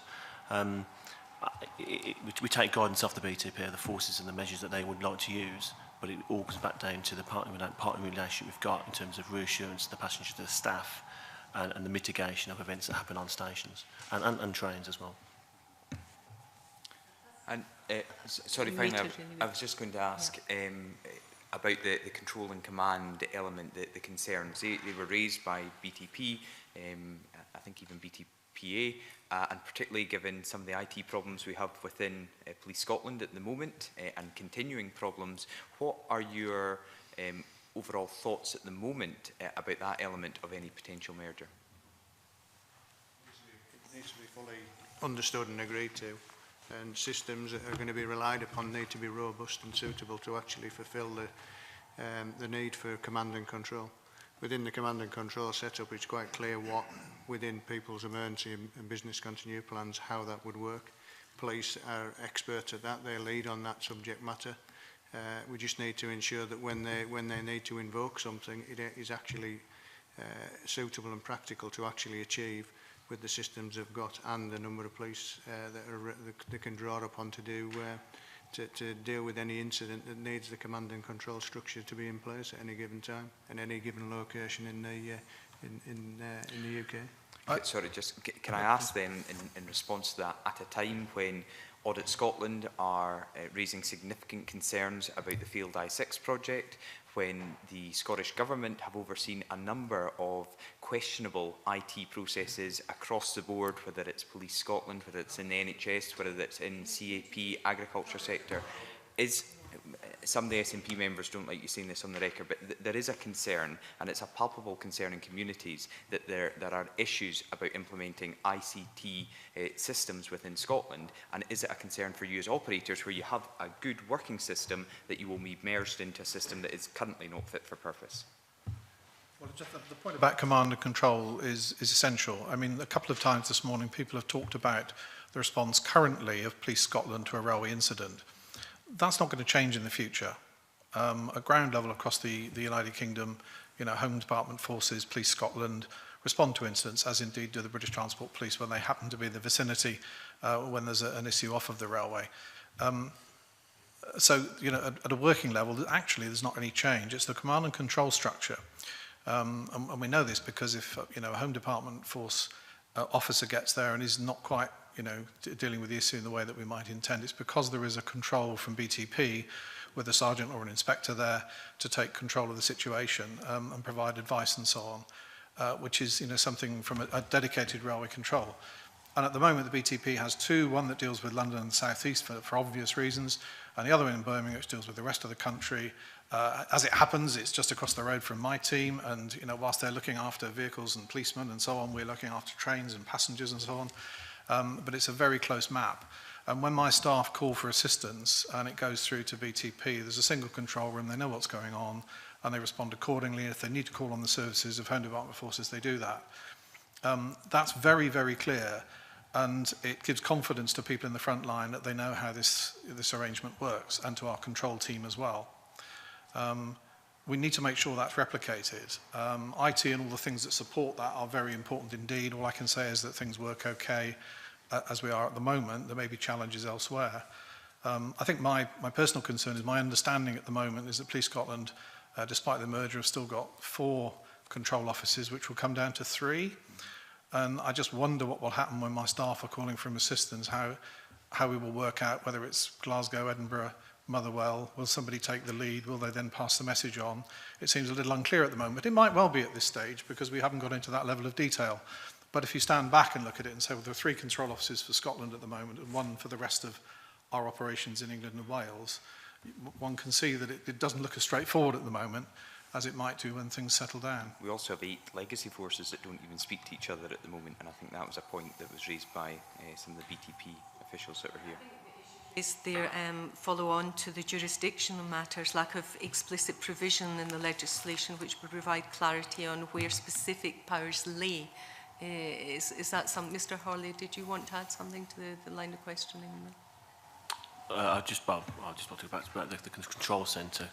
You know, that is a key concern for us, and not just my members of staff that pick up the telephone to call for a member of or support from an officer, but also for staff on our services. With Help BTP, we've well publicised as a 6106 number that a passenger can call for assistance. That does give us concerns, you know, where will that call go to, which control centre, and how will it be managed. Yeah. So they are, I have equal the concerns that my colleague Andy Cooper has raised, and likewise I sit in an office in Birmingham just across the road from the British Transport Police control centre in Birmingham, and we're very, very closely mapped. I think it was a good analogy. Okay. And Mr. Lister. Sorry, if I could just add to that point. You know, clearly control is a critical element for us all. It's something that we've raised to ensure that the work stream that looks at that particular area is dealing with any risks. Training for the control staff in railway matters is another aspect that really needs to ensure it's considered, as well as we've talked a bit about the ethos that the British Transport Police have in responding to incidents, etc. And again, that ethos needs to be understood by control, who are directing the control of information around incidents, to ensure that what might be deemed as a low-level crime in the Home Office forces, but actually could be extremely disruptive or cause concerns for our staff or travelling public. So ensuring that it's understood the importance that particular crimes can be have in the rail industry. Okay. John Finney. There are many of us who are concerned at the constant talking down of Police Scotland. What we heard from ACC Higgins, and indeed from the Chief Constable, I think on 2 occasions, and Mr McBride, the senior police officer in Scotland, was that there's very good ongoing relationships between Police Scotland and BTP in Scotland. Of course, the situation elsewhere in the UK is that there'll be 44 relationships, because you have 43 home forces, and you would move from a situation to only having 1 control in Scotland. I wanted to particularly pick up on the threat, because we've heard both from Police Scotland and from the BTP that the transport network is a key component of the infrastructure of the country, and accordingly is a terrorist threat. So the questions alluded to about taser deployment, and that was discussed with all the political parties in here before it took place. That was a discussion that took place with presumably yourselves. The threat level is that there's ongoing discussions with the rail operating companies. Am I correct? When a strategic change like the implementation of an armed capability and the deployment of tasers, we are consulted on it, and we were. Thank you. Thank you. That concludes. Oh, Fulton, very briefly. Thanks, panel. Apologies for being a wee bit later today. You'll be glad to know, particularly David Lister, that ScotRail was fine on my line, but it was the road network that ground to a halt with the snow in the west. I just want to, I will keep it brief. There are a couple of points, but I'll keep it quite brief. You need to be very brief. I heard a few people mention opportunities, and I wonder if somebody would like to expand what those opportunities could be? Are we talking about a Scotland-specific situation? And how do you think you could get involved in that?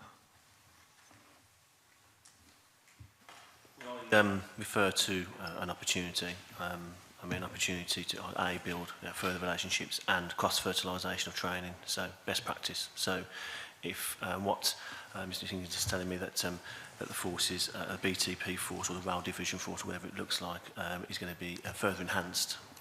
Well, maybe best practice is shared with the current BTP that resides, that's left in England and Wales. So when I say opportunity, it's an opportunity to get it right and also get this new structure right should it be passed, and to work with us. This was covered in earlier evidence. We did look at some of the positives. Is there anything that you think hasn't been covered, Fulton, that you want to ask? No, I'm okay then. That's okay. Can I thank you all very much for attending today and for very worthwhile evidence. I now suspend briefly to allow for a change of witness.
I welcome our next witness on the Railway Policing Scotland Bill, Dan Moore, Deputy Director, Rail Market Strategy, UK Department of Transport. Can I have questions from the members, please? Starting with... I'll rush at one. Rona? Good morning, Mr Moore. Could I ask you if you could give us a sort of general update on the work of the JPB and what issues has been discussed at meetings so far? Where are we with it at the moment? No, I'm very, very happy to do so. But first of all, can I just say a very substantial thank you for the invitation today. We do think this is a really important programme. I think you've heard a lot this morning about the value of the British Transport Police, and we're very committed to ensuring an orderly and sensible transfer should the Scottish Parliament decide to go ahead with the legislation before it. But just turning to the JPB in particular, it may be helpful I say one or two words about the JPB and then just give you a general update as to where we are. So the JPB is very much a manifestation of how important it is to us that this process is managed in an orderly way. So what we've tried to do is to work in genuine partnership and collaboration with the Scottish Government, but also with a range of different parties, such as the authorities and the forces, just to have a fairly open dialogue at the Joint Programme Board. So what we've tried to do through that is make sure that a range of issues are raised on an ongoing basis. So one choice that we made quite early in the process was that quite a lot of the JPB's work would be essentially affected through a number of individual work streams, which cover a full range of transition issues, ranging from the really important people questions to the assets and liabilities to the financial questions. And they've been up and running now for some time. Where we are at the moment is actually the JPB has met on 7 or 8 occasions now, so it's a fairly advanced process. It's absolutely fair to say that quite a lot of the initial meetings were on getting things set up and on legislative questions, particularly as the Scotland Bill was becoming an act in the UK Parliament. The critical question now for the JPB is across all of those work strands that I've mentioned, and I'm very, very happy to talk in more detail about any of them, that we have fully flushed out all of the issues, that we can plan and identify them in the right sort of way. Because I would really want to emphasize that we do see this as a very complicated and difficult challenge to make it work in the right sort of way. So what we've tried to do is to make sure that certainly by the next Joint Programme Board, which is meeting in a week's time, that we've tried to identify all of the issues across the various work streams. And it may be helpful I just give you an example of one of those particular areas as an illustration of where we are. So when it comes to the critical question of staff, and I can't emphasize enough how critical it has been for us to understand the implications for both officers and staff of this move, what we've been doing over the last couple of months is making sure that we fully understand the range of issues, whether they be the important pension issues, the terms issues, and seeking professional advice from the Government Actuaries Department, but also having broader discussions so that we fully understand all of the issues. And my sense is that by trying to get to the bottom of what the issues are, that the next year is essentially about fully resolving those issues so we have a clear set of answers for staff as soon as we possibly can. I'm very happy to say a little bit more about each individual strand, but I think I'm trying to give you a flavour that where I think we are at the moment is issue identification and trying to make sure that we have a full plan to address those issues. There is still a lot of work to do to manage this process in the right way. Just on that, of course. Can you give us an idea of how timescale, how it's working, and also has it been sort of harmonious so far, would you say? I think it's been, I'm not sure the arrangements also always between the UK and Scottish governments are harmonious, but I think this has been a highly harmonious and highly collaborative process, and I think that's been the case from day one. So I think both the discussions that we have had over the course of the last 16 months have seen us, I think, having very open conversations. And I think one of our basic rules for the Joint Programme Board is this is not a talking shop. It's not something where we get together and say how great the programme is. If there are problems with the programme or issues with the programme, we discuss them frankly. And I think that spirit of frankness and openness has been incredibly important. And my sense at the moment is that it is a genuine joint effort to try to understand and resolve issues. Now, that clearly doesn't come at the cost. We very much recognise that we have different perspectives in some respect, or different fundamental interests. So the United Kingdom government's interest will always be substantially on ensuring that the cross-border operations are managed in the right way, to ensure that if the Scottish Parliament proceeds to pass this bill into an act, that there is an effective protection for the interests of England and Wales after the transition has occurred, where clearly the focus of Scottish ministers will necessarily be on ensuring that the service works in the right sort of way in Scotland as well as on the cross-border areas. But my strong sense is that it's been a highly collaborative and highly coordinated process to this point. Okay, thank you. You mentioned terms and conditions, and I presume that would come under workforce project and pension work stream. That's right. But the fact of the matter is we don't think 2PO will apply, that at this point in time the workforce have no idea just exactly what their terms and conditions will be. So how much of a priority is this going to be, and what kind of timescale can you give us an assurance that this will be resolved? Absolutely. So I can't emphasise that it is an absolute priority, and you're entirely right with the 2P position. I think we're now comfortable that the COSUP, the Cabinet Office Statement of Practice, is an appropriate means to effect an orderly transfer process. And I think we're also very conscious of the triple lock guarantee that's been given by the Scottish Government in this sort of area.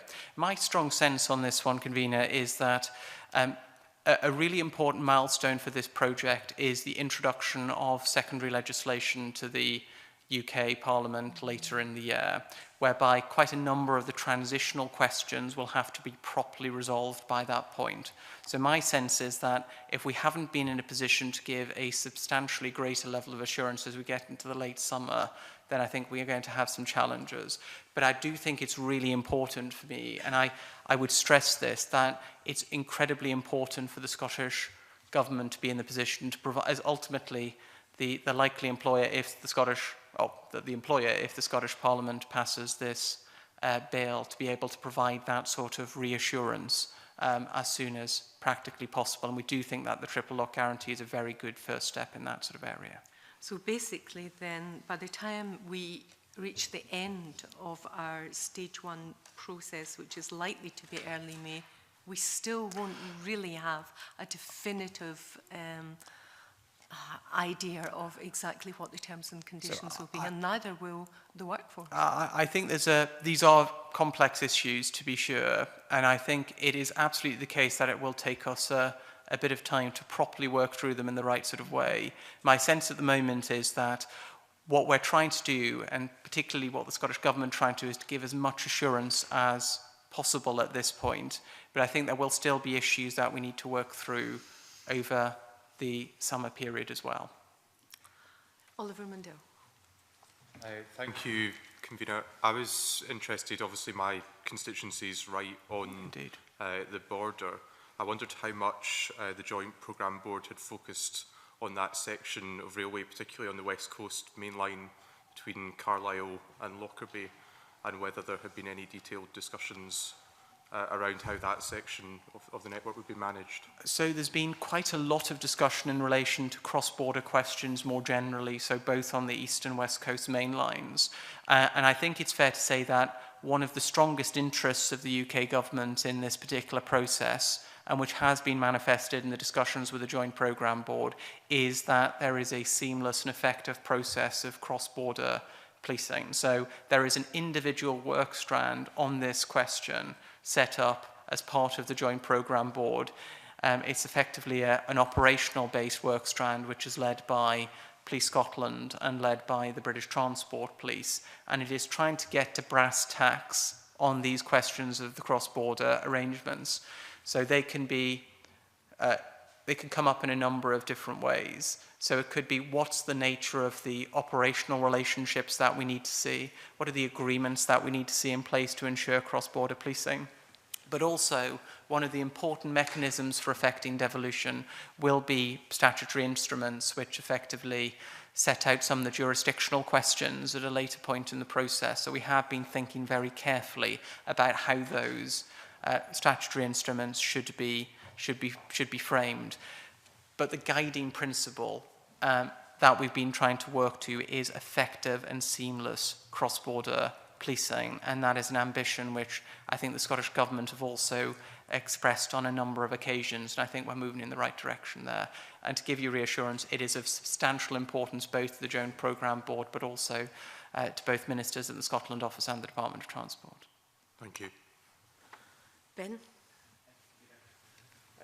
Following on in the vein of questioning from the convener around terms and conditions, but firstly stating how encouraging it is to see that the enthusiasm for partnership and collaborative working that you've expressed in your initial statements. I think that should be noted and commended.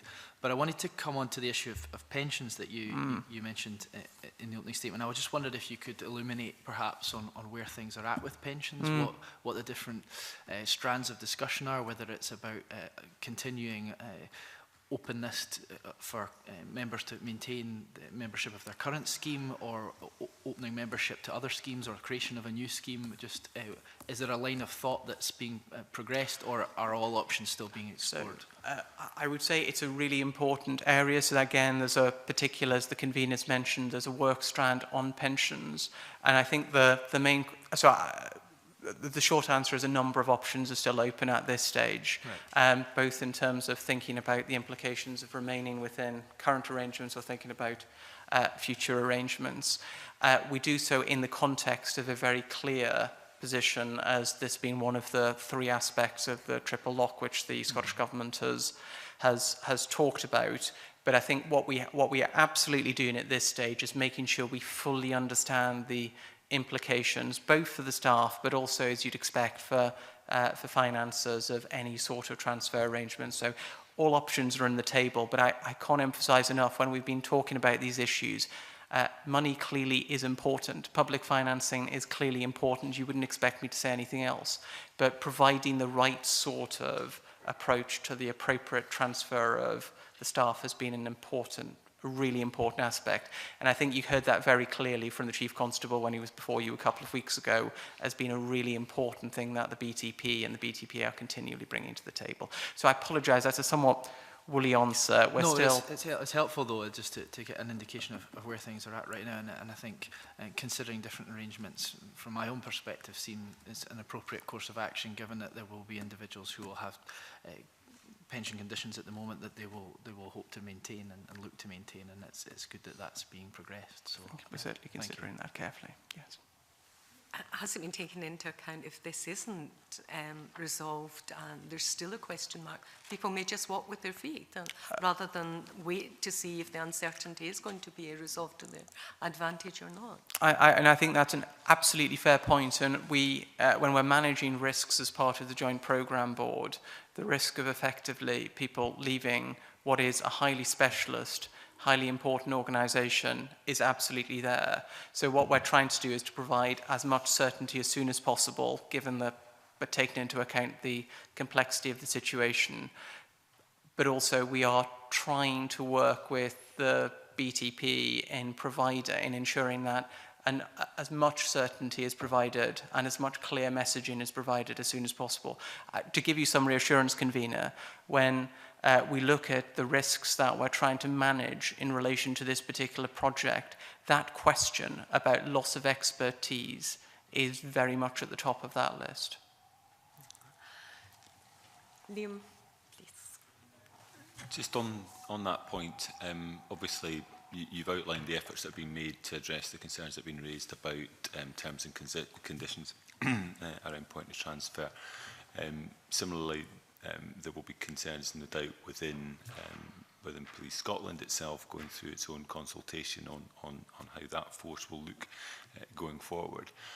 How are you balancing the risk of loss of expertise, loss of officers and staff, and therefore expertise, from people concerned about their own terms and conditions and how that might be affected by the transfer, with the risk that the Police Scotland, to which BTP will be folded, will have its own anxieties if officers and staff are coming into that organisation on what are seen to be far better terms and conditions and arrangements than those in the existing force. So I think that's a very, very fair point, and I think it is one of the points that we're just trying to understand as part of the work. So one thing I want to really communicate to the committee is that although we've been meeting for some time and actually has been a considerable amount of work, we recognise that this is the stage at which some of those really difficult and complex issues need to be fully worked through, and trying to understand the implications for individuals and the sort of circumstances that they would go into is absolutely an important part of the project as we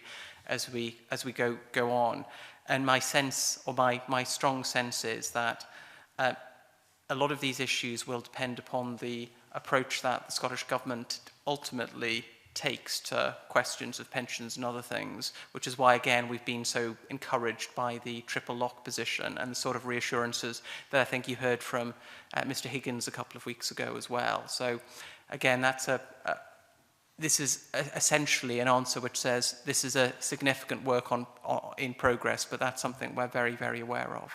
And is that discussion approaching it from the perspective that there are individuals who are transferring and it's their interests that we need to be focused on, but those who come up in their wake, so to speak, those who are being recruited or may be recruited in the coming years, will have to be taken on terms and conditions that are more reflective of what exists at the moment within Police Scotland? And what's the strategy around handling those who are currently in the service and those who presumably will be being recruited over the... No, absolutely. It is fair to say that our focus at the moment is very much providing reassurance and providing as much clarity for those who are currently in the service as we possibly can. My sense is what we have to be clear about over the course of the next several months is how we see the workforce strategy going forward.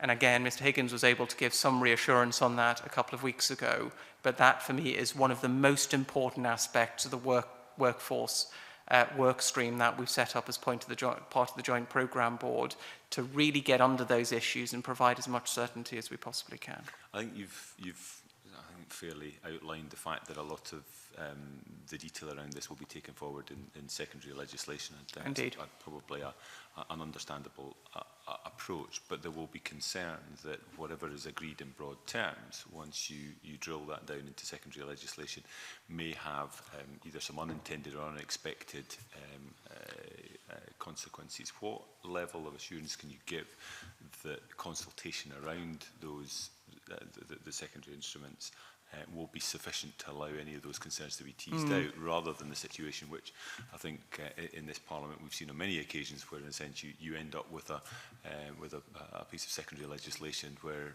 effectively you're given a take it or leave it option, which doesn't necessarily do justice to the complexity of the issues. And I think this has to be a collaborative process over the next 6 months. So one of the things that we've tried to do with each of the individual work strands is to establish a clear lead. So on workforce questions, the British Transport Police Authority as the employer acts as the clear lead on that sort of area. But the BTP is also very, very involved. And we would envisage not just further conversations, but an active process of dialogue with the British Transport Police Federation and with others over the course of the next several months as we're trying to work some of these questions out. Now, I'm conscious, and I think it was quite illuminating from the panel this morning, the comments that were already made about the level of dialogue that there has been with Scottish ministers. And I'm very conscious that a number of these decisions ultimately will be questions for Scottish ministers. And my sense is that we're moving in a fairly collaborative and open sort of way. My sense, however, is that we will also need to uptick the engagement over the next couple of months, both with the operators but also with staff representatives, to make sure that we know we fully understand exactly the point, Mr. MacArthur, that you're making about the sort of unintended consequences, how it works out in the detail. I've been certainly in circumstances that you've described of secondary legislation which doesn't quite work out in the way that we would have wanted it to. And I'm very, very committed to making sure over the next several months that this is a collaborative process with the representatives of those most directly impacted. And to some extent, this was a really big choice from us at the start of the joint programme. We had two basic choices. We could have effectively tried to put in place a highly centralised project structure with a very substantial project management unit and a project management core. What we've tried to do is, however, by using these work streams to make sure that we're using both the experts, the day-to-day experts, those who understand all of these issues to be actively taking forward the work, but also those who are closest to the operators, closest to the staff, so they're able to identify issues which as a central board we may not immediately identify. And I'd like to hope that the reassurance of the approach that we're trying to take in this sort of area of being as close as possible to those who know best about these questions ultimately will result in exactly those sort of issues being properly picked up. But I can't emphasize enough, I really can't emphasize enough in the discussions in the board the real importance of understanding the practical staffing impacts. That's really very important to us.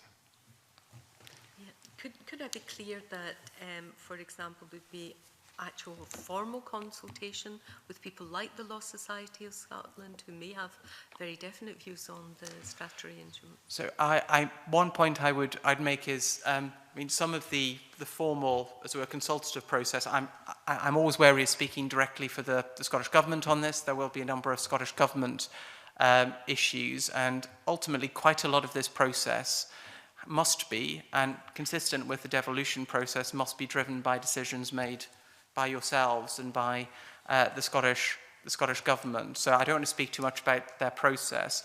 In terms of the statutory instrument process, so there are a couple of statutory instruments that we would effectively look to effect transfer through. And I don't know if this is the time to get into some of that detail, but there are two statutory instruments that we would look to effect the transfer through a Section 90 order, which would be effectively transferring assets and liabilities, which would be subject to the scrutiny of this Parliament, as well as the United Kingdom Parliament, and the Section 104 order, which would be a UK Parliament measure, but which would cover a range of jurisdictional consequential issues. I would absolutely see that being the process of engagement and discussion. We haven't, at this stage, established exactly the formal public consultation process that we would follow, but I can't emphasize enough that the premium that we place on engagement and the premium that we've placed on engagement throughout the Joint Programme Board process from its first day, it's one of our guiding principles. So I would not want anybody to come to this committee in 2 years' time on a question that the United Kingdom government has as a matter of its responsibility and say, the United Kingdom government has not given us an opportunity to be heard. And I think that's what we're trying to secure as part of this process. I appreciate that, and perhaps taking that a little bit further, you may take on board that dialogue and discussions behind closed door are one thing, but a formal consultation process gives the opportunity for responses to be seen, for transparency to be quite clear, and accountability to follow. So I hope you take that on board. I will certainly take that away, and I very much agree with the spirit of that, but let me take it away. Could we move on to John Finney, followed by Claire Baker? Thank you, Convener. Good morning, Mr Moore, and thank you for evidence. 2 points I'd like to raise with you, and it is just on that last one of engagement. I don't know if you heard Mr Steele, the General Secretary of the Scottish Police Federation's evidence last week. And if it wasn't him that specifically said this, I think Mr Higgins would have alluded to it. And that is, already within Police Scotland, there are a range of terms and conditions, not least regarding issues like formally housing allowance and pensions. There's difference. So this would be another complication thrown into the mix. Is there engagement with the Scottish Police Federation by your board at all? So at this stage, there hasn't been a strong process of engagement. There absolutely will have to be as part of this process go on. So we've identified essentially a group of parties that we've broadened the board in the last couple of months to include the forces. We would envisage a greater level of engagement with the Scottish Police Federation, the British Transport Police Federation throughout.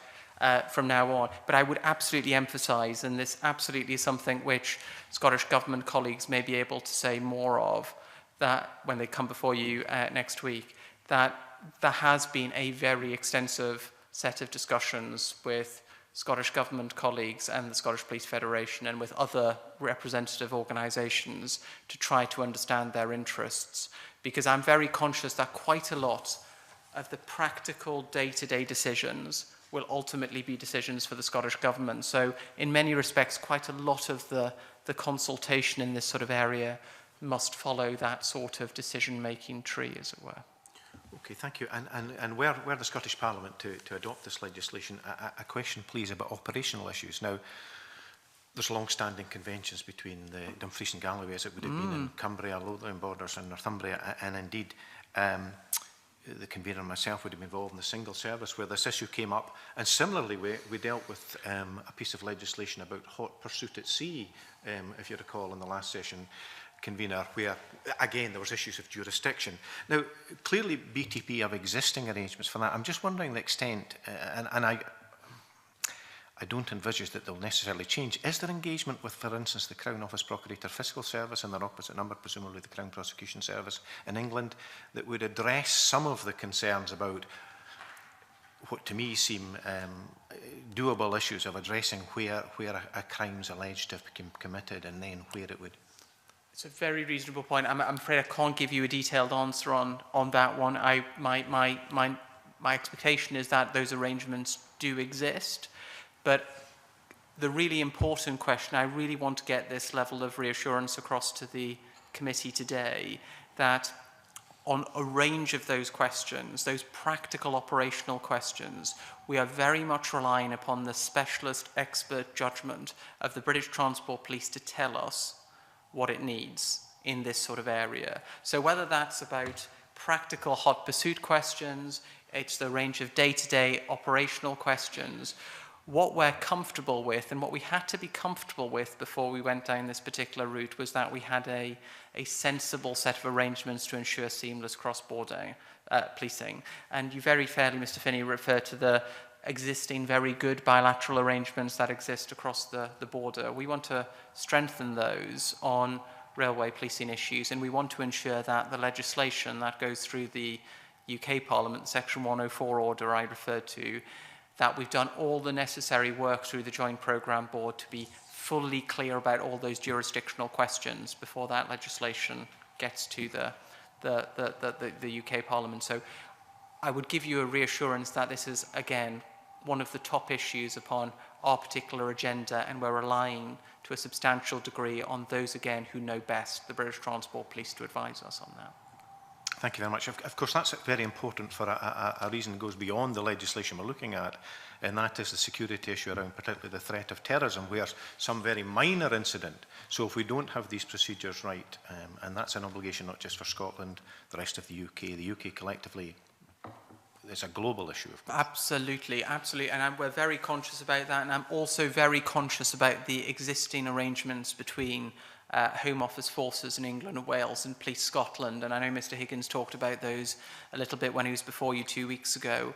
And I think those arrangements are incredibly important. And what we're clear about is that the transport policing reforms, if they are adopted by the Scottish Parliament, that they shouldn't inject any degree of security or other issue into what are arrangements that work well.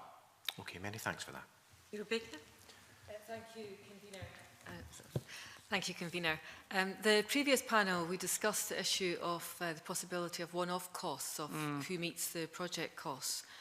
Is that been looked at by the Governance and Finance Group within the board? So and I was going to say, is it the operators believe it's, or put the case that it's not their responsibility, would the responsibility then lie with the Scottish Government? Is that what's been discussed? So I think there are two questions here. So costing questions have occupied a reasonable proportion of the board's time over the last couple of months. And a lot of the questions are just understanding what the cost questions are, both the transitional costs, but also any longer term costs that arise in this area.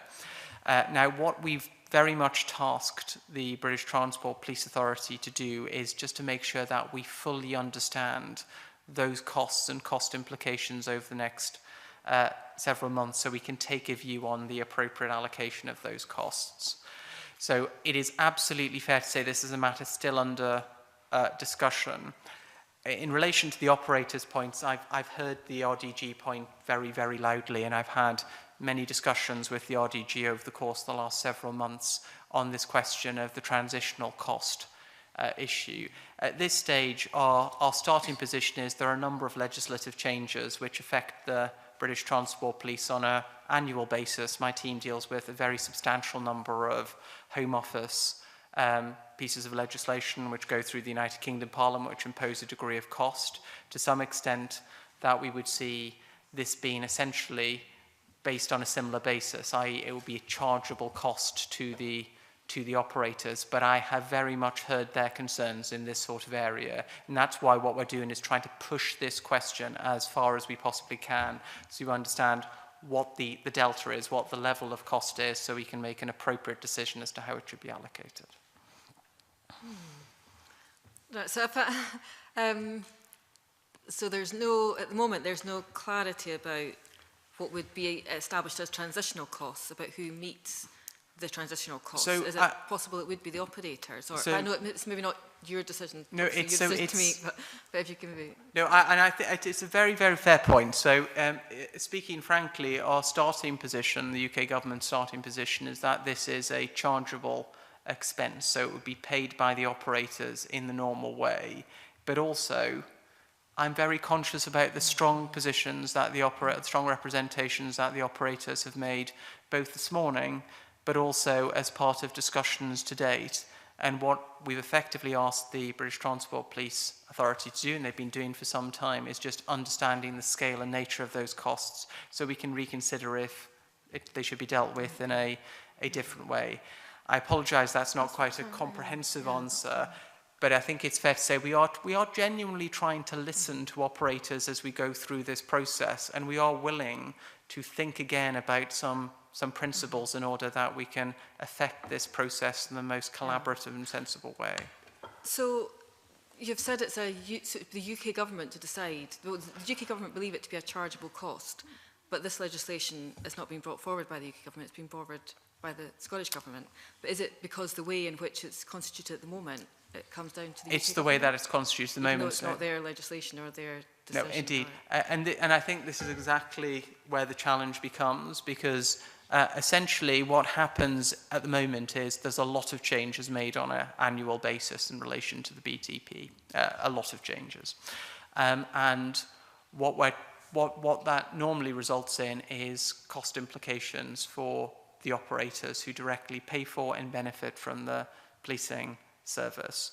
Our starting proposition was that this was a change like any other, but we're also very conscious about the representations that have been made both today and previously. So we want to understand the nature of the costs further in order to make a better, clearer decision on that question. But I think one thing I would really make clear is that there is a substantial interest in the operators ensuring that the right arrangements are in place for transfer. As I mentioned earlier, we want to make sure that the arrangements work on a cross-border and in England and Wales basis well into the future, well past the 1st of April 2019 if the devolution takes place at that point. So there was a strong interest on the part of operators to make sure that any arrangements that are put in place over the course of the next couple of years continue to work for cross-border and England and Wales policing after that particular point.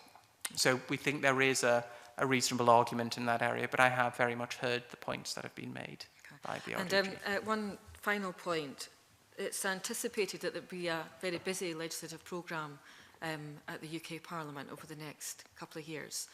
Are you confident about the timescale that's been put in place? So, there will be space for the legislation that's anticipated? So this has been on our radar for some time, and we have done what we can to programme that in. As I sit here today, I'm comfortable that we've done enough in order that this particular secondary legislation, I'd stress it was secondary legislation, I think it's primary legislation, there may be a bit more of a question. But I feel that there's enough there that we should have confidence in the date. The critical question for me on the date is that, and I don't want to leave the committee in any doubt about this, there is a huge amount of work to do between now and the 1st of April 2019. And what we really need to be in a position to do through the Joint Programme Board is make sure that work is properly done. And I think the greater risk to the date would arise if that work isn't taken forward in the most orderly manner. So I'm not factoring at the moment any risk in relation to parliamentary time, not least because it's been on our, as it were, forward agenda for some time. Okay, thank you. Just be clear, Of course. the train operators, you heard and you referred to some of their evidence today. They want to be consulted from the outset. Has the Joint Programme Board formally met with them and consulted? So as chair of the Joint Programme Board, I've met with the RDG several times, including meeting with their policing and security representative last week.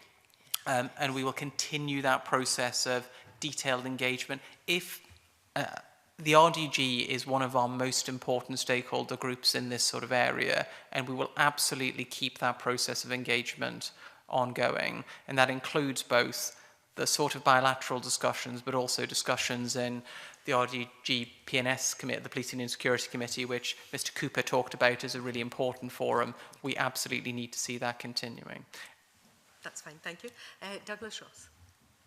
Mr. Ross. A question. We heard some issues from ScotRail and others today about the governance arrangements. Could you give us some details about the discussions that the board have had over governance going forward? So the main discussions so far have been for us to go through some of the benefits that we see of having bespoke governance arrangements in place. So we've talked previously in the context of the board about the sort of arrangements that the British Transport Police Authority currently have. So the core aspects being that they are able to set policing objectives which reflect operator priorities, that are able to plan in a way which reflects the specialism and priorities of the force, and they're able to hold the force accountable to deliver.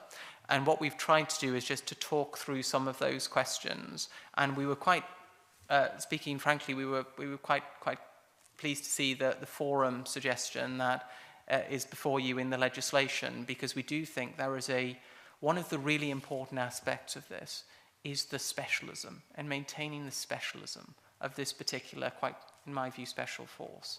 And that governance arrangements which reflect that, I think, are incredibly important. And we do think that the forum arrangement, if properly implemented, has many of those sort of flavours of maintaining that sort of focus on the specialism. Although decisions will still be taken by the Scottish Police Authority and the single Chief Constable for the whole of Police Scotland, and there are concerns within this Parliament, indeed this committee, about scrutiny at the role of the SPA. We indeed had set up and still have a separate subcommittee specifically on policing, which does a lot of the work many expected the SPA to do. Is that not a concern that we still have an authority in Scotland where people have concerns about their ability to scrutinise and lead Police Scotland in terms of the strategies, leaving the operational side to the Chief Constable, and we're now adding in another layer to this with the potential merger of BTP? I understand that point. I suppose this is one of those areas where I feel a little reluctant to get into too much detail, largely because I do think that the governance arrangements have to be fundamentally a matter for the Scottish Government as it brings forward its proposals in this particular area. And I think where the Joint Programme Board adds some value in this sort of area is by demonstrating the value of ensuring that governance arrangements support the effective provision of a specialist policing force. But I'm very, very conscious about the UK government specifically commenting upon particular governance arrangements, and particularly the arrangements in relation to the Scottish Police Authority. But Mr. Ross, if I could give you some reassurance, the level of discussion that I've had over the last couple of months with the Scottish Government on maintaining specialism is very substantial. And it comes through in all of the documents about that sort of important recognition of specialism. That wasn't there when we started this Joint Programme Board process 18 months ago. I think Scottish Government recognised the importance, but it didn't underline it in the way that it has in the last several months. So I do think there's a very strong foundation point to build on.